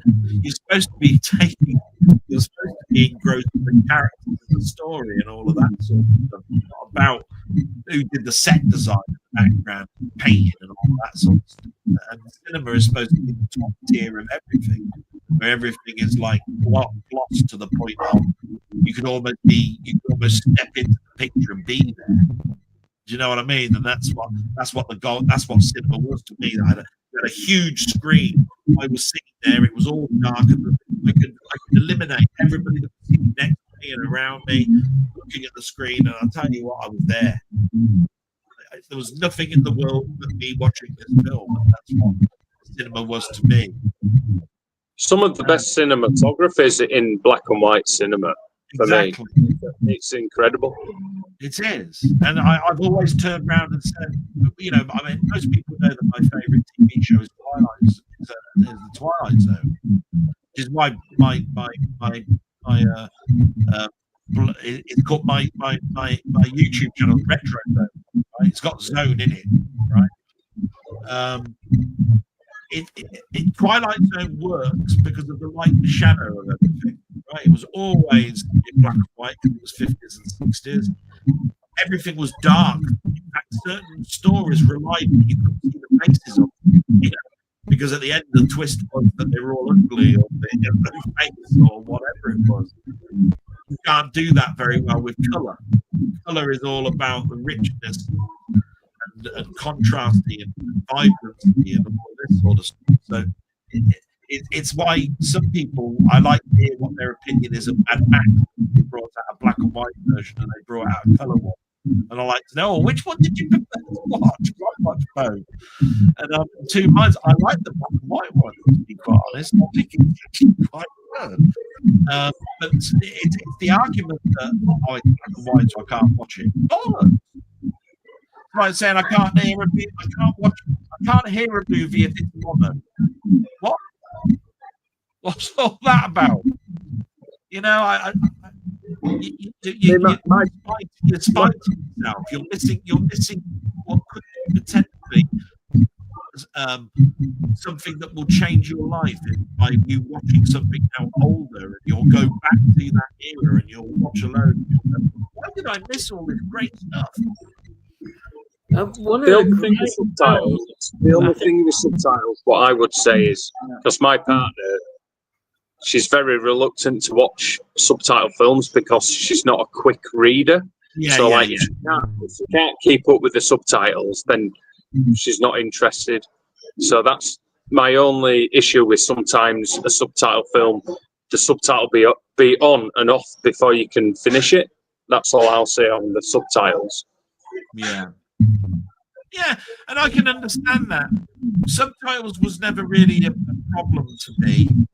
I suppose it's because I came from watching a bit of science fiction where they had subtitles for the alien creatures that were speaking. Then it turned into you've got a whole film you've got to read, right? But I'd already been introduced slowly into it. You see what I mean? So it didn't bother me then. I thought it was going to be. Reading a whole film is different to watching a 10-minute section where the Klingons are speaking or something. There's a huge difference. But if you can actually bear that, you probably can bear a whole film. I think people should give it another try. It's not bad. Your eyes are looking, but I'm constantly looking down and just hear the text, but I can still see everything going on.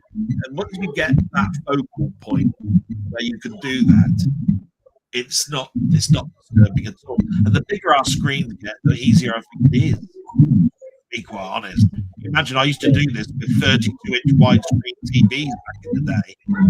You used to think to yourself, 32, that's still quite large, isn't it? And I went, yeah. I used to read subtitles on a 14-inch black and white portal in my room. You try doing that. If you go back that many years. I can understand, like I said, I can understand all sides of the story, but it's just people saying it without even giving it a try. That's where it hurts you. If they do it without trying, then I go, I'm sorry, I've got no time for you. And if you try it and it didn't work, I go, well, at least you gave it a try. I'd say give it another go. There's these people that go, oh, black and white, no. What? What the hell? They're missing out. They're missing out at the end of the day. So, exactly. Yeah. Any thoughts, Ian? I say one of the great black and white films that I enjoy is The Elephant Man. The Elephant Man looks so good. I've got it on 4K and put it on, and I saw it at the cinema. I mean, I fell in love with it when I went. We talked about that, Ian, the other day. And I said to you, beautiful film. One of the greatest scenes in Elephant Man. It's so sharp in 4K. Yeah, right. Is where Anthony Hopkins goes to talk to the owner of the Elephant Man. It's all sort of like wet, looks like a sewer. It's where he's being held. All of the brickwork and the wetness and everything looks great in black and white, right? It looks dank, it looks dark. The light and shadow of that is brilliant. Mm-hmm. You see what I mean? I mean, I can't think of that scene ever working in color. It'll be like looking at Oliver. Yeah. The film Oliver or something, right? It just wouldn't look this. Yeah. The black and white really adds to it. It massively. It's a great film. Full of you can also get away with a lot of makeup design with black and white as well. Yeah. You have to overemphasize the makeup to make it look white. To make white look white in black and white is quite difficult to do, apparently. This is why Frankenstein is green, or something, because to make that type of grey work, they had to give green makeup. You have to understand how cameras pick up and turn colour to black and white. You see what I mean? There's subtle. It turns it into subtle shades of grey. There's hundreds of shades of grey in between things. So it's amazing now. I can imagine what the Elephant Man looked like when they were filming that. He must have been like yellow or something. You know what I mean? I think if you're absorbed in a film, you don't notice. You don't notice it. You don't say, "Oh, this is in black and white." Oh, anything. I can watch you know, old Doctor Who episodes, I don't say, oh, it's in black and white. You get so absorbed in it, it doesn't matter. Yeah, it's very nice to see a colorized version of a black and white Doctor Who. Oh, it is, yeah. Which they're trying to do for the modern audience. They are, but I don't get it. I think people moaning about black and white's nonsensical to me. It's like I can understand people not being able to read subtitles if they're too quick, but watching a black and white film, it's a nonsensical argument. If the story's good enough, you should be able to get engrossed in it. Exactly. Yeah, exactly. It's at the end of the day, it's all about the film. Yeah, it's not about anything else. No. That's it for me. That's all I wanted to say about the 70s. Yeah. I like the 70s. Don't get me wrong. I think I've got a greater appreciation of the 70s because of my collection. It's just I can't remember the 70s too much because the 70s to me was kids film, which is Disney versions of Robin Hood with animals and Aristocats and Escape from Witch Mountain and all of that sort of stuff. But as I've gotten older and I've gone back, then I've started watching films like Jewel and Dirty Harry and all of this sort of stuff. And I've seen just how gritty and how political certain films have been and how they've tried to portray that in films and all that sort of stuff. You know, I've got Marathon Man and all of that sort of stuff. Great films that I would have never have seen if it weren't for the fact that my collection has made me watch older productions of stuff. And of course, there's a film that people go on a lot about is Jaws, and that's a 70s film. Yeah. Who believed the man could fly in 1978? Yeah. Hey, there you are, bloody hell. And of course, The Exorcist, one of the greatest horror films ever made, in my opinion. You've got Alien, you've got Star Wars, French Connection, Apocalypse Now. You've got so many great 70s films. So So I agree. I think the 70s is a very, very, very, very strong. It is. It's very strong. Yeah. I went to the cinema by myself in the 80s, so I do like the 80s. I mean, you can mention Back to the Future and all that sort of stuff to your heart's content, right? You can say as much as you want. I would probably turn around and say, yeah, but the 70s was an extension of stuff that was going on in the 60s, but better. You see what I mean? That's how I look at it, you know, because you became... it's that point where when I talk about horror, right? I talk about the fact that The Exorcist is that cutoff point between where horror became more realistic, right?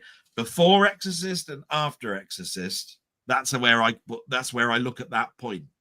As soon as I saw The Exorcist, horror to me was totally different beast. I looked at horror and I used to go, oh, and scares, because it was Hammer and it was Universal Monsters and all of this sort of stuff. The Exorcist came out, bang. And then suddenly we had Halloween and slashers and all sorts of stuff. The biggest influence, though, on The Exorcist was a 60s film, which is Rosemary's Baby. Yes, that's Rosemary's Baby brought the horror into contemporary society, into that time. It wasn't gothic or anything. So obviously, The Exorcist was in that kind of period. It was set in now, as it could happen now. Right. Oh, he's got to go again with his mum. But it's quieting down here now, so it might not be much more of an issue. The music is the traffic. You sort of get used to these noises. I've started muting myself, so let's get back on with the comments. Right. Yeah. Let's see how many people are moaning about it. I haven't looked. I don't look. I know I should. I never look right down at comments. I apologise to any viewers about the background. Yeah. You are from Greece, so we're doing it in Greece, and it's not Yorkshire, the homeland, but there we are. Running Man, the Running Man, Tony says, we had that was the question, and he said, "I haven't heard about it. First thought is, why do they need to keep doing so many remakes?" And Tony said, "I'm guessing it is a remake." So I says, "It is, Tony. The positive thing that Edgar Wright is directing it. I think that it's closer to the source material. Oh, that'd be interesting, yeah." Tony says, "Can't remember anything about it. I only seen it on TV many years ago." And then we've got Jim. Hello, Jim. Evening, chaps. Hi, Jim. But thank you, Jim, for joining us. And Si says, "Hi, Jim." Tony says, "Evening, Jim." And then Si says, "Del says that you can go off people, but he's the one who bought the steel book of Snow White." You're not going to get over this Snow White, you know. I don't care. I don't care. I even bought that Star Trek one. You did that, and that has to be one of the worst things I've ever seen. It is truly awful, really. I reckon it's better than Snow White. I don't know. Honestly, as a Star Trek fan, it is the biggest pile of. It is. I bought. What did I buy that for? I bought it, didn't I? I think it was £1.50. I bought that, and I still think I was ripped off. That's too much. Still think I was ripped off on that. And then Si says, "For Your Eyes Only is the most underrated Bond film, in my opinion." And then I'll tell you what, it's not as appreciated. I don't know if it's underrated.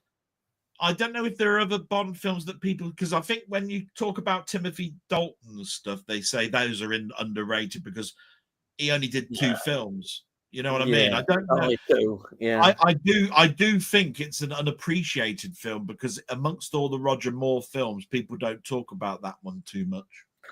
And this references his wife, doesn't it? In this one, as I remember, it starts off at the graveside. It starts off at the graveside of his wife. That's a nice reference. I like that. Yeah. And then there's a lovely sort of like and it's done quite well. Yeah. Stunt scene with the helicopters. I mean, it is absolutely a wonderful opening sequence. You know, the helicopter flying through a bloody factory roof or something. I mean, that's hard to do. You know, that's scary. Yeah. You know what I mean? A lot of it is little models or drones. You know, that's what you'd get away with now. But back then, you couldn't really do drones. There was no such thing as that. But there is some model work. You can see it there. But it's lovely how it starts off with him putting a rose on his wife's grave. I always thought that was such a nice thing to do. It was, yeah. So we've got Tony saying, "Were you able to go up in a similar type of lift to the summit where the monastery is, Jamie?" No, we had to go up some like really well prepared stairs up to the monastery, and then you could go into this room where they had this mechanism to draw up the basket where the monks used to come up. Because they didn't used to have stairs or a footbridge back in the day. So they had this basket or a net and they'd draw it up using this circular mechanism where 2 monks would be just pushing this mechanism round to bring the rope up. So we didn't have to do that, fortunately. Just went up some steps. You see, Tony York, he can go sod off, right? What a little bastard, right? Because I want to know all the important things like, Jamie, have you broken anything yet? Broken any bone in your body yet? When's that going to happen? Right? We want to know all of that sort of stuff, you know. I've not broken. Have you had a night of jippy tummy yet? I want you to come back and say it was at least one. Because I'm just a sadistic bastard like that, and that cheers me up. Oh dear. And then Sandra says, "Si Robson, For Your Eyes Only is a classic, in my opinion." Love the Roger Moore era. Totally agree, Sandra. Tony says, That's why I got rid of that spaghetti western, Ian. Oh yeah, so I do get these films that are not very good, don't I? Yeah. I understand. It was very disappointing, to say the least. But it was free, so yeah, that's all exactly. that matters. And you can't beat free, can you? It's proper stuff free. You can't beat it. Question to Delboy. You very obviously don't have enough spare time to watch all the DVDs you buy.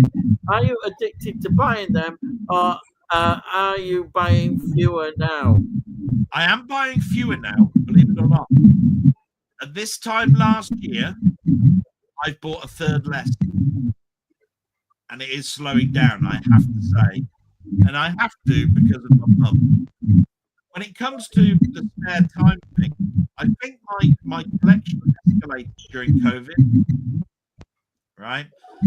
I was working 14, 15 hours a day. I had to go in every day to work, and other people were able to work at home. And I was buying stuff to binge watch at some point because I knew I was going to get a lot of holiday time. And I think it turned then into an explosion of an addiction, possibly. I'm curbing it a lot, but so many people like that I appreciate, like movies, Jamie here inside there saying, "Oh, you need to watch this, you need to watch that," and all that sort of stuff. The only reason that I'm not getting around to doing that so much is because I've got a health problem at the moment, sleep deprivation, which means that I'm falling asleep when I'm watching films, having to watch them 3 times to get to the end of it. I really want to get back to health where I can watch them all in one go. And it's that thing in me that goes, I'll get it because I'll get to watch it at some point. But there is an awful lot of films that are coming out that are old that I have seen. You'll notice I always turn around and say I appreciate Josh and Jamie and all of that because they're introducing me to not only old films, but they're watching the new ones that I'm not getting to see.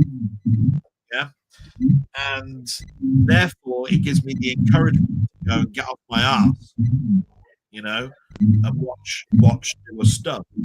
Because if you look at my blog on Sunday, you'll notice that when I'm putting up the boxes and stuff, they're films from the 70s and 80s and 90s in 90s steelbook packaging. Oh yeah, I've seen that. I mean, the amount of times that things like Quatermass Experiment coming out at the moment, that's a 4K release. That's a 50s film.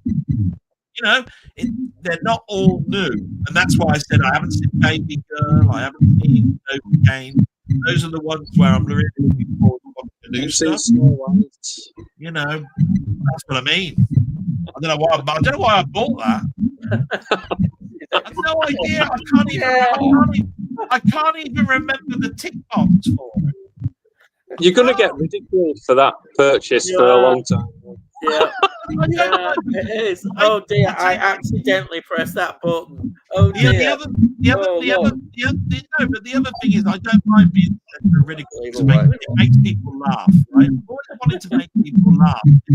Making people laugh is me being a disaster and doing something stupid like buying Snow White, then so be it. Do you know what I mean?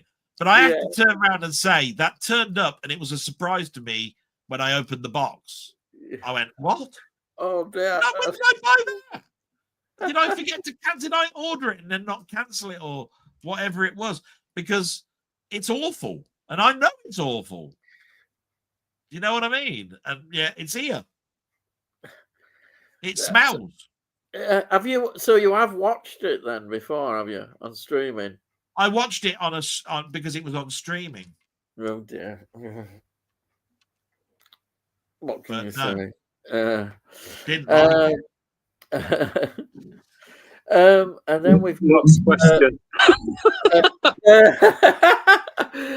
Tony says, love IndoChina, Ian. Flowers of War is a hard watch, Ian, but very good it is. Flowers of War is just a great film.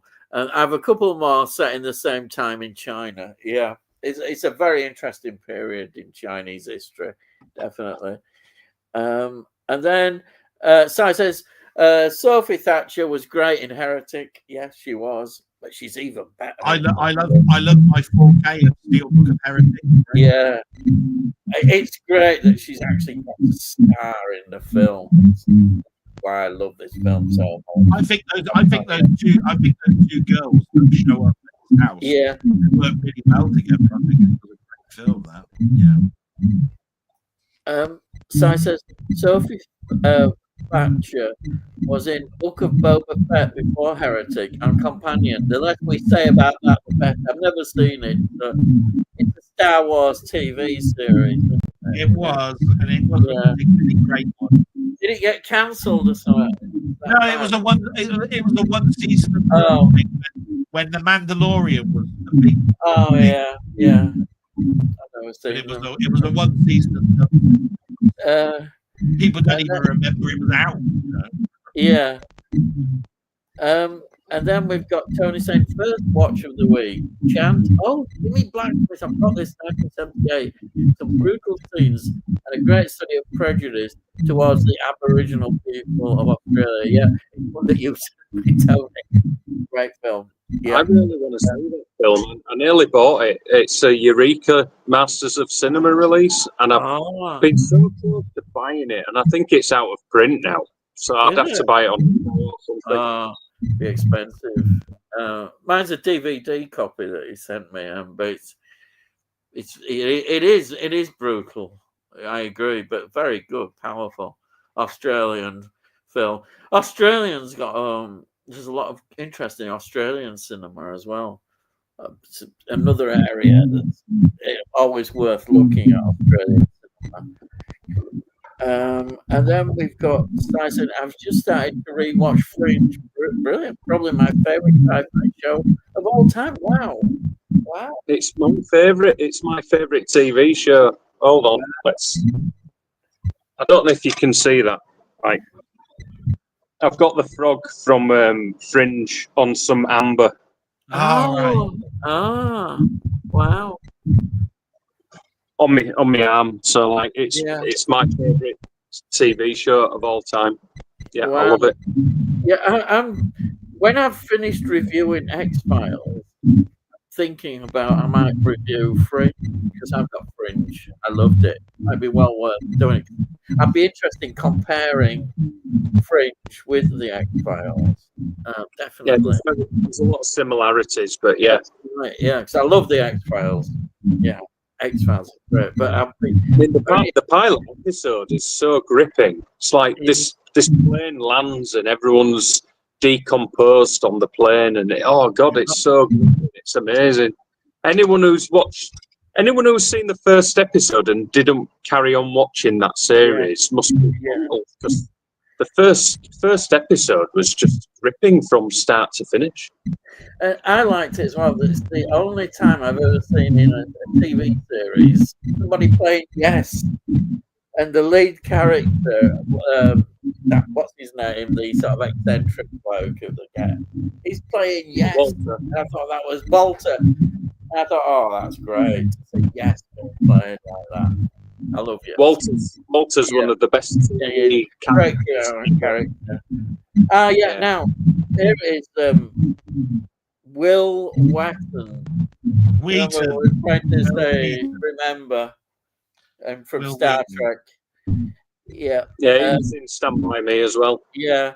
No, that's who I'm talking about. Yeah. This is not common knowledge. I always found Wesley Crusher a bit annoying in Star Trek Next Generation. A lot of people, particularly in the first season, found him very annoying. Well, I remember a lot of fans turned around and said we wish he'd have gone by the third season because the third season is when it got good. Yeah. And we could have done without an annoying teenager. Yeah. And all of this sort of stuff.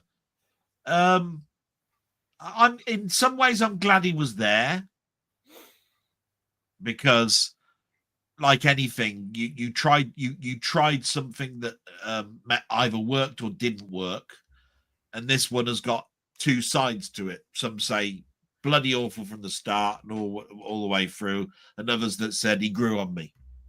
Yeah. From It my did. point of view, if you never have tried, then you'd have said, why is it that there's no families on board these things? And there's no kiddies and that. Are they all test tube babies? What the hell's going on in this 24th, 25th century thing? You know what I mean? So, from my point of view, I'm glad he was there. Yeah. I'm glad, but I was glad when he left because I think it added a dimension to Picard's relationship with Dr. Crusher. I think having him there, it was an added, and the Traveller was quite an interesting alien, which is what he left with, didn't he? That's how he left the series, with the Traveller. So that was quite good. It was all right. Yeah. Oh yeah, I like the Rockford Files theme better than the Starsky and Hutch one. Oh. Well, which Starsky and Hutch theme are we talking about? I told you there's about 3 or 4. Yeah. I didn't know that there were different themes. I didn't know. I mean, the Rockford Files theme is iconic. Yeah. Don't get me wrong. But I always used to like that they had a different sort of like answer machine message before the show started each week, because it used to be they used to play this thing over the microphone, and he went, Rockford, you're supposed to be down at the bar or something right now. What's going on? And it played the theme tune, you know.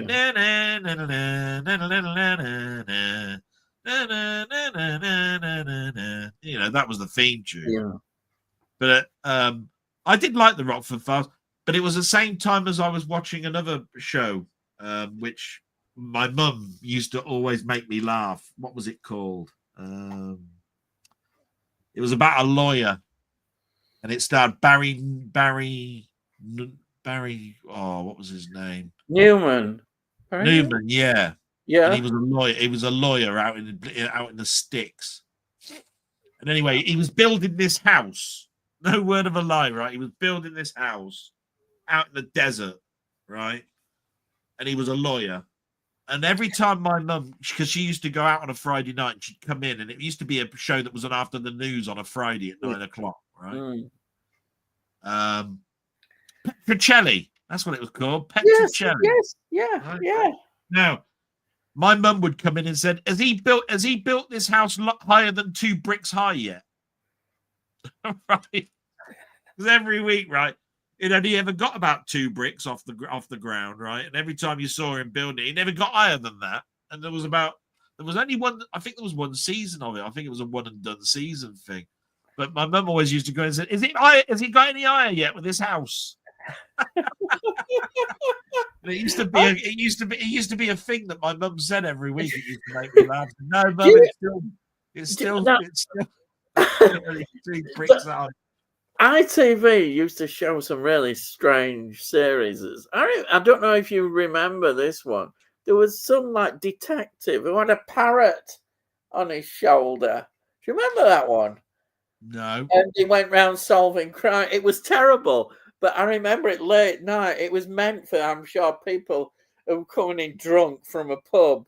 Yeah, you sure you haven't dreamt this? No, it's there. I remember. Were you high on drugs when you? I think the person who wrote it was just crazy. When Petrocelli and all of that was on, my mum wanted to watch The Gentle Touch. You know, I don't know about this parrot business. Right? Where did that come from? Yeah. But I'm telling you now, Gil Gascoigne did not have a parrot on her shoulder, so it weren't that show. I can tell you that now. It wasn't a precursor to Jack Sparrow, was it? Right out loud, it sounds like it. I'm just going to do something naughty. I used to love the streets of San Francisco. Oh, yeah. It was very good, Streets of San Francisco. That was another thing that was on at night late. Yeah. Oh, yeah, it was, wasn't it?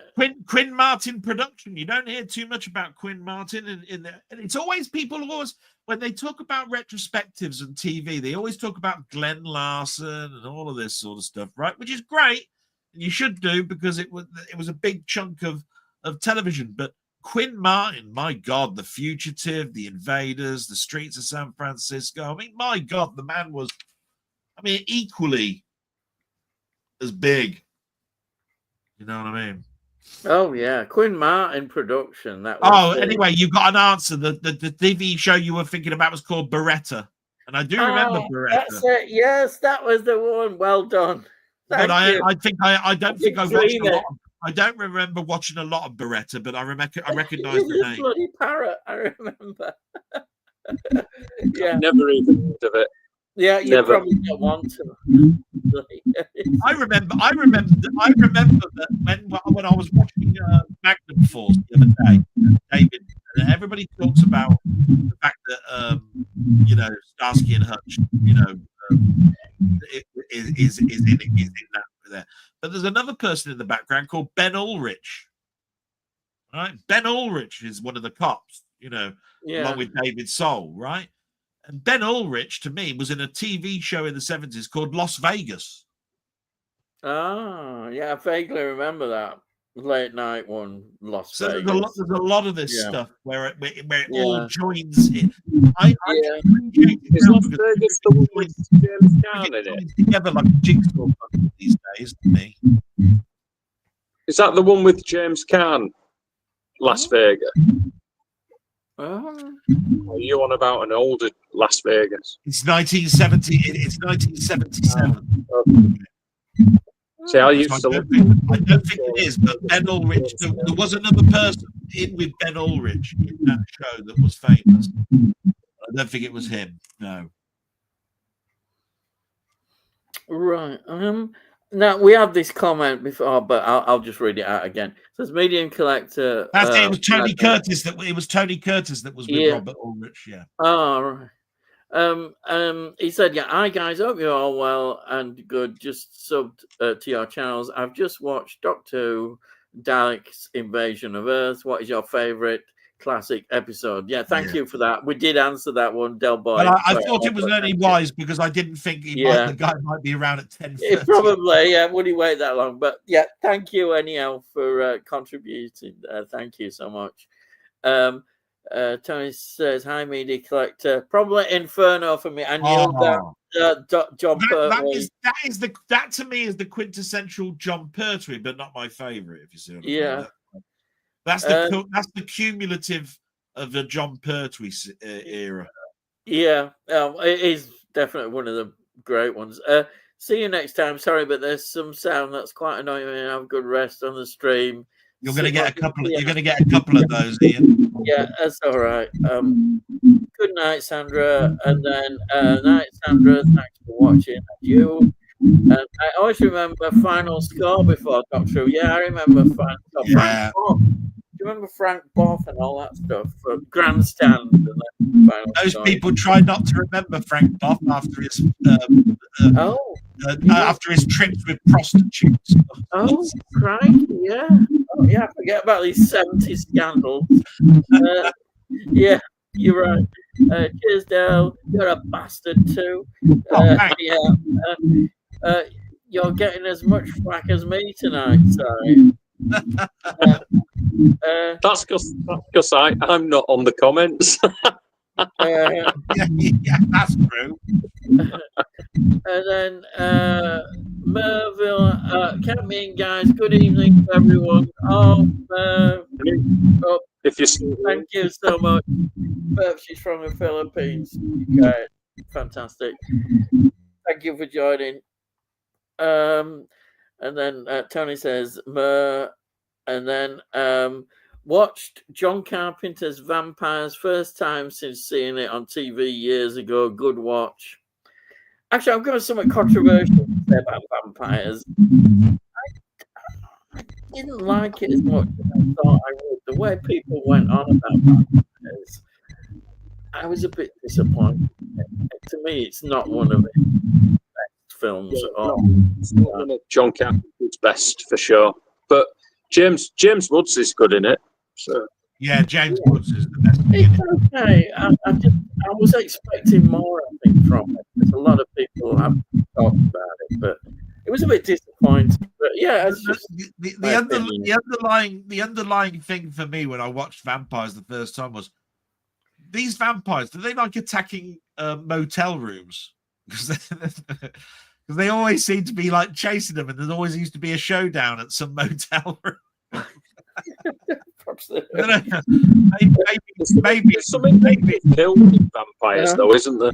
I remember there being some inventive vampire kills in it. Yeah. Well, don't get me wrong. I'm just saying that's the underlying. The first time I watched it, that was the underlying thing that I came away with going. There was an awful lot of killing people in motel rooms in this film.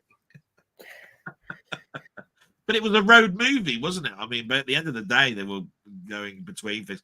And motels is just something that you do in the States. You know, I mean, you can't, you know, hotels are expensive. Motels, much easier.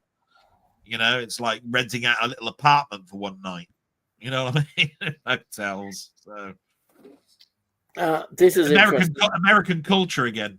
Yeah. Tony says Glazer is 82 now. He directed 5 films according to Wikipedia. So 82, wow. He's still going. Me, Paul Michael Glazer. Yeah. He did Running Man, didn't he? Yeah, this when you went his wife, that's it. I remember that. Yes, she did. Yeah. Yes, that's it. Fozzie is still alive. I honestly thought that he died years ago. What, Fozzie the Bear from the Muppets? Yeah, I think you mean Huggy. You mean Huggy, don't you? I don't know. Okay. I'll tell you what, if Fozzie is alive, I mean, I'm hoping that Kermit's alive as well, then. All the others. I didn't believe it when somebody told me that there's some hands stuck at their ass doing it, you know. I thought they really thought they were alive. All these years. Have you seen those skits? I've seen them on YouTube with the Rainbow Cat, where they did adult versions. The only adult Muppet show that I saw was Meet the Feebles. The what? Sorry. Meet the Feebles. It was it's that's the person who did Braindead, who also did the Lord of the Rings and all of that. Peter Jackson. It was his third film? Meet the Feebles? Like he did Bad Taste before then, but like he did Bad Taste. Then he did. Then my mate turned around and said, "You got to watch this. It's like the Muppets on speed." I went, "All right, I'll watch it." Right, and it was Muppets having sex and all sorts of stuff. It was my God. Weird film. Oh boy. Yeah, like with AIDS and stuff like that going on. Oh God.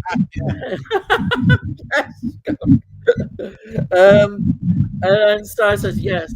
In 1994, and he divorced his second wife in 2007. Again, according to WikiLeaks. Jim says Tony Vampires is an excellent film. I've never seen that. Tony Vampires. Is that a good film? He says, "Do you mean Huggy Bear side?" You know, yeah, Huggy Bear. And they're having a laugh. Yeah. Fozzie's a Muppet, isn't he? When I was a kid, I called him Fozzie and called Fozzie Bear Huggy. There you are. You can try and get out of your mistakes as much as you want. It don't work. You got it wrong. Tough shit. Have a good evening. Bye, Jim. Okay. And then yes, Jim. It was my first time watched so long since I saw it. It was very enjoyable. Like I always called the Dulux dog the Durex dog. Right, the good one. Yeah.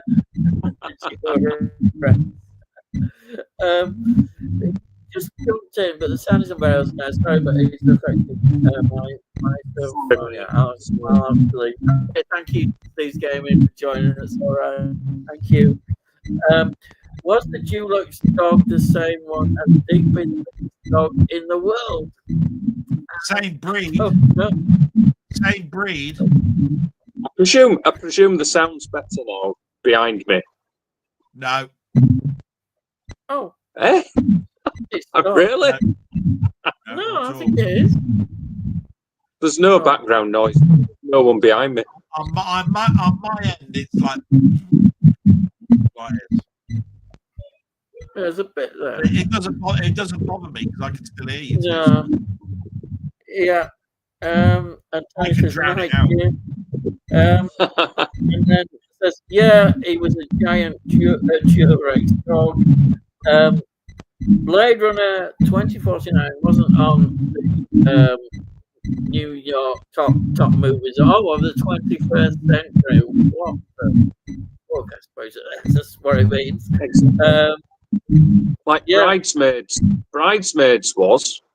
Was it? Really? Yeah. Oh. So wow. films like it's crazy. What did they put as the number one then? Parasite. Really? I do love Parasite. It's a good film, but it is a very good film. Actually, I thought they were going to put more traditional. I just thought they were going to put something like Third Man or Citizen Kane like they normally do. No, it's 21st century. Oh, right. I get you. The 21st century. Yeah. That's interesting. You have a look at my shorts. I just scroll up somebody's list to show you what's included. Oh, right. I'll have to check that out. Yeah. 21st century. Right. I get you now. Yeah. Tony said, I always enjoyed Jinxie as a kid. Got the DVD, now eagerly waiting for 4K. Bollocks to that. So, sound doesn't bother me. Get used to it. The sound is okay on my TV. It's not bothering me. The sound is good. And then, Tony, one thing that's affecting me is keeping getting pink and red blocks of color appearing in the chat section. Think the good old laptop is slowly falling. Oh dear. Failing. Yeah. That's not good. Your laptop failing. Oh, hang on. I see what Muckman's done now. He's muted his mic when he's not talking, and then he'll put it back on when he's doing it. That's quite a good idea. Question: who has the best filmography? Ridley Scott or Tony Scott? It's a good question. Actually, I find that a really difficult question, and I'll tell you the reason why. Back in the 80s, when I used to go to the cinema and I went with my friends and all of this sort of stuff, we had that same question. Which do you like, Ridley Scott or Tony Scott? And we always used to watch Tony Scott for the action-y type films and Ridley Scott for the more cinematography, thought-provoking films. And I always turned around and said, well, it'll always be Ridley Scott for me, but that doesn't take away from the fact that Tony Scott's brilliant. It's just that everybody recognizes Tony Scott as being the younger brother. It's sort of like the junior of the two. Yeah, but he's actually really good. And it's just your preference. Do you like films like Days of Thunder or do you like films like Alien? And it's like that, chalk and cheese a little bit. One's more action-orientated, fast-moving, really explosionary type thing. The other one is more, Thelma and Louise, Alien. See, Tony Scott directed True Romance, and True Romance favorite films of all time. But then Alien is as well. So like, it's almost impossible to choose because Tony Scott did On Fire. He did Deja Vu. I love Deja Vu. Oh yeah. And talks about Deja Vu, and I love that film. Washington film. Honestly, Deja Vu is a brilliant. It is, yeah. Great. One, I'll probably very, very slightly go for Ridley Scott, but then I'm losing out on True Romance, which is one of my favourite films of all time. So, like, oh man, tough question that side. Well, it's not about. I mean, the question is not about you've got to lose one or the other. It says who's got the best filmography. That is true. I'd probably go then, probably Ridley Scott, because I mean, Alien is as good now as it was back then. Like, you can watch it now and you can't fault it at all. Like, it's incredible. Like, it's time. I think it's a timeless film, is Alien. Yeah. Whereas Tony Scott possibly hasn't got that quality of film in his filmography, but all of them both. I mean, at the end of the day, Ridley Scott's always been one of my favourite directors. But I look at it a little bit like this, because me and Ian, we have chats offline when we're finished, right? And we were talking about Elton John the other day and how basically his first 7 or 8 albums, right, are considered classics. And then if you look at everything afterwards, it's sort of like a hit and miss sort of type of thing, right? I look at a little bit of Ridley Scott being like that. He started off the starting block so bloody hard and fast. It's Alien, Blade Runner. You know, when you look at those films and you're just going, wow. And if you look at his later stuff, people are going, oh, do you know what? He ain't like he used to be. And all this. Tony Scott is like middle of the road for everything. If you average it all out, you could possibly turn around and say they come out about even again. Because although there is the standout Tony Scott, and you could probably do a standout Ridley Scott, Tony Scott's got so many that are very high caliber. When you get to the end, they equal about the same, because you can see real troughs in Ridley Scott. You know, some people will turn around and say, you know, some of the later stuff is like, what's this crap? Right? I personally like that stuff, right? But there are some people that will turn around and say, you look at that, look at Alien, and go, tell me that this guy's not losing it. You know what I mean? And I just go, he's just adapting to modern audience, you know. And I say, look at Barry Lyndon. A lot of people probably don't like that, but I love it. It's a period drama. I don't think there's too many Tony Scott films that are below a 6 to me, and Ridley Scott there's some 9s and 10s in there. You know what I mean? Yeah. And for me, Alien just says it all. Alien, what is better than Alien? You've seen Matchstick Men? Matchstick Men, that's a great film. Underrated Ridley Scott film. That it's amazing. Like Nicholas. He's the weatherman in that, isn't he? Sorry. Weatherman, isn't he, in that? Not in Matchstick Men, no. No, which one was that one? The one with the weather, which I'm thinking of, where he was Weatherman. Well, it's called The Weatherman, yeah. But that's not a Ridley Scott. No, I've got Matchstick Men because I've got all of Ridley Scott films. I think I've got it as a steel. It's a light blue steel. I Matchstick Men. Right. But no, I was trying to think. Matchstick Men's got Sam Rockwell in it, and he's conning Nicolas Cage. Right, I can't Nicolas remember who pretended to be his daughter. I think it's the Nicolas Cage bit that's getting me the Weatherman because that's all it is. This is where I get mixed up, you see, because it's going, Nicolas Cage.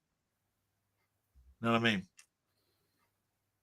I am sorry, but I must admit I get very tired and I get mixed up, and I put my hands up. I'm not that great anymore at things coming to, you know, things coming to light straight away. Don't worry about it. Okay, don't worry. Yeah. For me, Ridley mainly for his historical, Gladiator, etc., and Alien, of course. Yeah, Aliens. What did people think of Gladiator 2? Did we discuss that? It was okay. I know you sent it to me on download. I enjoyed it thoroughly. I enjoyed it. It's not obviously it's not the first one, but for what it is, I think it's enjoyable. I would be so hard on it. I actually thought maybe they shouldn't have put Gladiator in the title. Yeah. Didn't need to. Yeah. Really. Yeah. But I suppose they'd want to sell it on that though. I mean, but then people then look at it. Then people try and compare and look at a film that was made in 2000 and a film that was made in 2024. But they'd look at marketing and all that and say, "Oh, we've got to have a." For some reason, that's how they would look at it. Yeah, you know, same subject, you know, that's to them that would be it would be the second one. But I know what you mean. Yeah, it would be judged better if it wasn't linked with first one. But see, ever since he's mentioned True Romance, I can't get that bloody intro music out of my head with the glockenspiel. I've got a confession to make. I've never seen True Romance. Oh my God, man! Hey, well, I've never seen it. It's one I keep meaning to pick up on Arrow. It's on Arrow, isn't it? Arrow Sales. I probably will get round to it. I will get round to it. Ian, write that down on your notepad now. Write it, man. It's one of the. It's an incredible film. What? Oh yeah, is that a steel book? Yeah. No, it's not. I think it's the Arrow one actually. Yeah. I've got two True Romance. I've double dipped. Oh, crikey! Look at that. It's a special edition, isn't it? I've got. Wow. I think there was a steel book, and I did order that as well because I buy steel books, but True Romance is one that I had to double dip on. Ian, right on your notepad, man. It's a brilliant film. Is it? I will get round to getting it. I always look at the Arrow sale. I don't get it. Yeah. There'll be one coming up in about November. It's one that's been on my list. I've been slowly getting these films. It's like I didn't have the Vincent Price Dr. Five for ages. But on the last Arrow sale, I thought, oh, but about time to get the Vincent Price ones. And I'll do that with True Romance. Definitely, I'll get it. Yeah. Right. Tony said, I only seen True Romance one side shot. It was a VHS that was hired, but that's going back a bit. And then I says, Tony, I watch it at least once a year. He looked at him. Dennis Hopper. Oh, Dennis Hopper. He sold me even more if he's in it. Christopher Walken. It's like Cy has got good film knowledge. He's pretty much the same taste in film as me. He knows what a good film is, man. Yeah. It's told me you've just said Dennis Hopper's in it, and I'm sold. So, it's something I must get around. I will get around. I've just got to lock the door before okay. It gets too dark. Yeah. All right. So it's not just that scene either. There's there's scenes all the way through it. Like you've got Brad Pitt. He doesn't move off the sofa, and he plays this stoner, and he's obsessed with cleaning. He's like, he tells his roommate, "Don't forget the cleaning products," and it's hilarious. Is it? Gary Oldman's in it as a Rastafari white. Good cast. Lord, and it's amazing. It's such a. I'll have to check it. Definitely. Yeah. Arrow Sale is down. I'm looking forward to that. Film, even though it's not even made by. It was written by Tarantino, but it wasn't directed by him. Oh, right. Yeah. I had Christopher Walken. I always think of it in Deer Hunter. I look because Deer Hunter's one of my favourite Vietnam films. Definitely, I just see so tense and that scene and Christopher Walken in it is absolutely amazing. Yeah, absolutely. Great actor. So I'll definitely look forward to it. You mentioned The Dead Zone, which is one of your favourite films. Yeah, of course. Dead Zone. Yeah, of course. Brilliant in that. Yeah, it is. Yeah, it's one of my all-time favourite films. I never get tired of it. An underrated Walken performance is in Seven Psychopaths. It's probably his last great performance. Have you? I agree. Is it? Right. Really good. Sam Rockwell's in that as well. Oh, right. Sounds from title sounds interesting. Tom Waits is in that as well. Oh, really? Wow. That's it. Yeah. Petrelli or whatever. Yeah. My mum watched it too, Del. Yeah. Heard of Petrelli, never saw it. Beretta is the show with a parrot. Yeah, that's it. I remember it. My memory didn't fail. Las Vegas with Robert Ulrich and Tony Curtis. Oh, Tony Curtis. And then the stuff my mum made me watch in the 70s has scared me for life. Has scarred me. Yeah. You understand that? Did you watch Cannon with William Conrad? Wasn't he too big? He was a fat man. He did look far too fat to change. It used to be on Saturday night, and that was a point mine. But yeah, how it used to run around. Was Christopher Walken in Brainstorm? Oh, Brainstorm, the one with Natalie Wood. Yeah.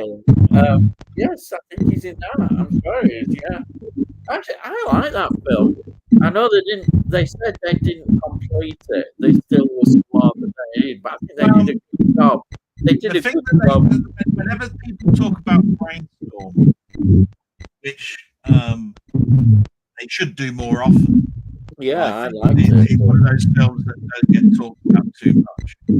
Is that it was filmed in 185 to 169, but then when they did the end 70mm, all special effects, you know, when the helmets are on and all of it. I don't want to ruin the film, but the end sequence is like a 2001 bloody trip. You know what I mean? With all these sort of like light effects.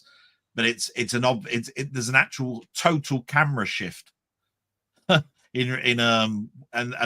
what used to happen was when they showed it at the cinema, they forgot to move the curtains out when that sequence was shown, so it project onto the curtains on the edges. I know that's something that people don't talk about as well. But Brainstorm, I got on Laserdisc, and I watched that quite regularly. To be quite honest, good film. Have you seen that, Jamie? Brainstorm. I've not. No. Oh right. What would it be similar to? Would you say, Ian? I think it's that one that's. That's what's that one that's like set in the millennium where they're all selling images of as drugs. What's that film? Oh, is that Strange Days? Strange Days. It's probably a bit similar to that, isn't it? Because you put the helmet on and you're seeing images of people's memories, aren't you? That's Brainstorm, you know. Yeah. So it's similar to that. If you want to know. What's that film? I like it. I've got it, and I can't think of its name. It's where they're doing these experiments because the president's having bad dreams. And they get somebody to go inside his brain, but he's a psychopath. And then there's another character. There's another character. They could do that film now with. They could do that film now with Trump. Dennis Quaid. I'm trying to think, but it's a really good film, and I can't think. I've got it. Is it dreams? Into people's dreams. The president's having these Dreamscape. Dreamscape. That's it. Yeah, Dreamscape. I rented that from the cinema, from the rental place when it was on VHS. Yeah, I had it on alt formats. Almost forgotten that. Yeah. I've got it.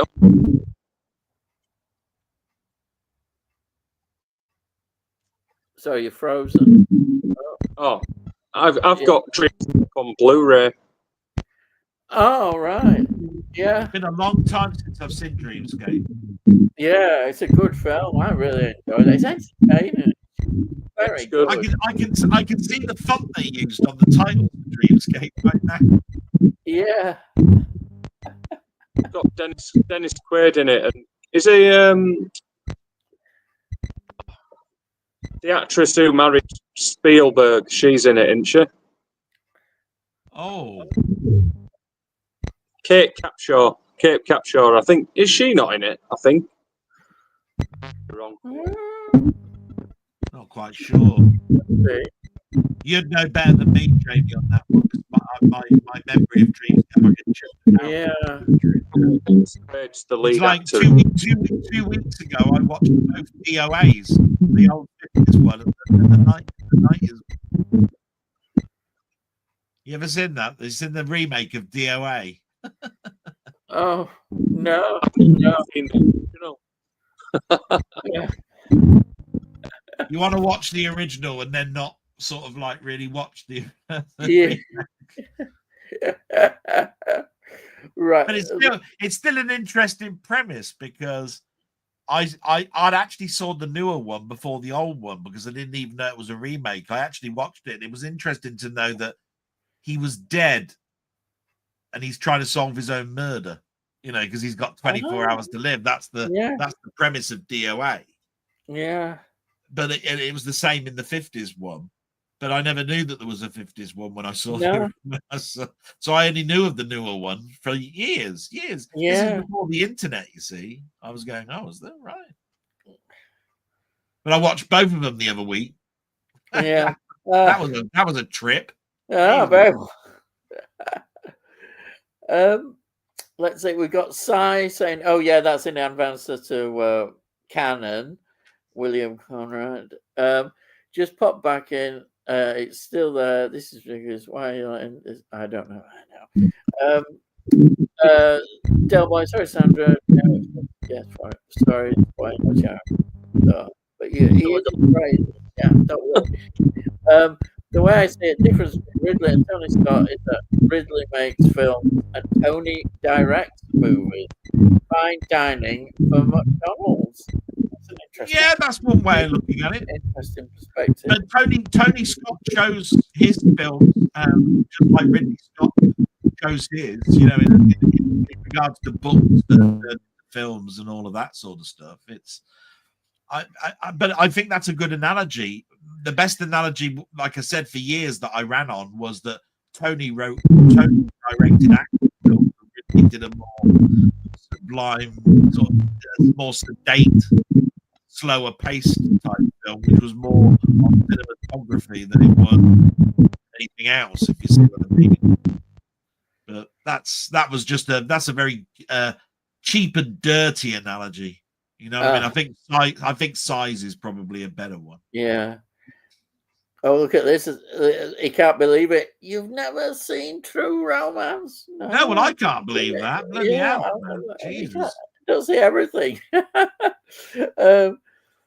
Another watch, The Sea Chase, 1955. Set at the beginning of World War II. It has John Wayne as a German cargo ship captain with the same drawling American accent. I bet that's funny.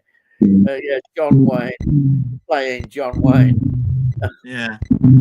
Wasn't Brainstorm Natalie Wood's last film? Yes. Yeah. And then died off of a boat, basically. Yeah.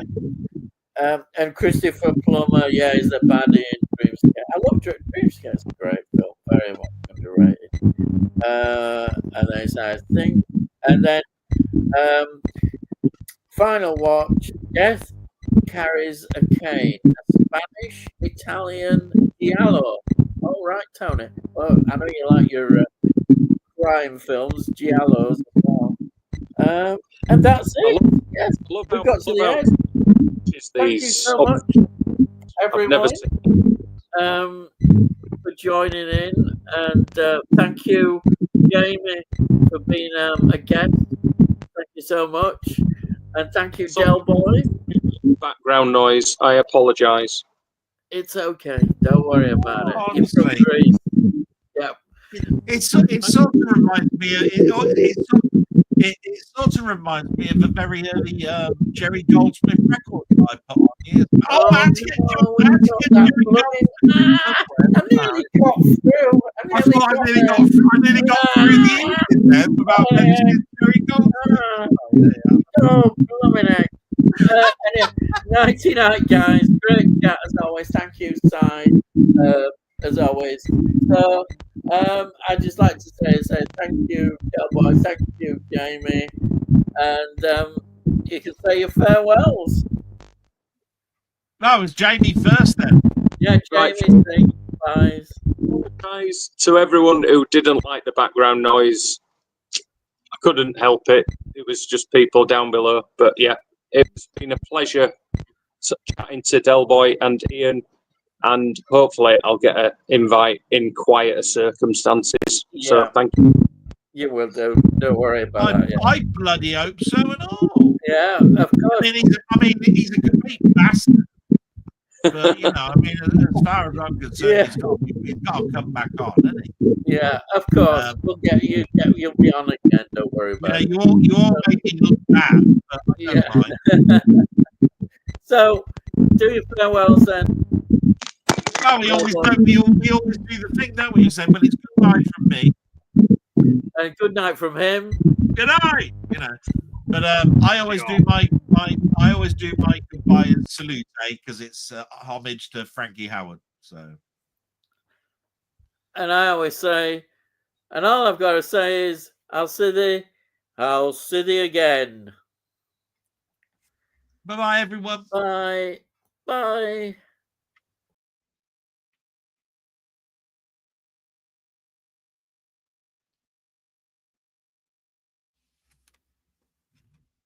I'm the only one left. He hasn't closed the stream down. What an idiot. No.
Oh, wait a minute.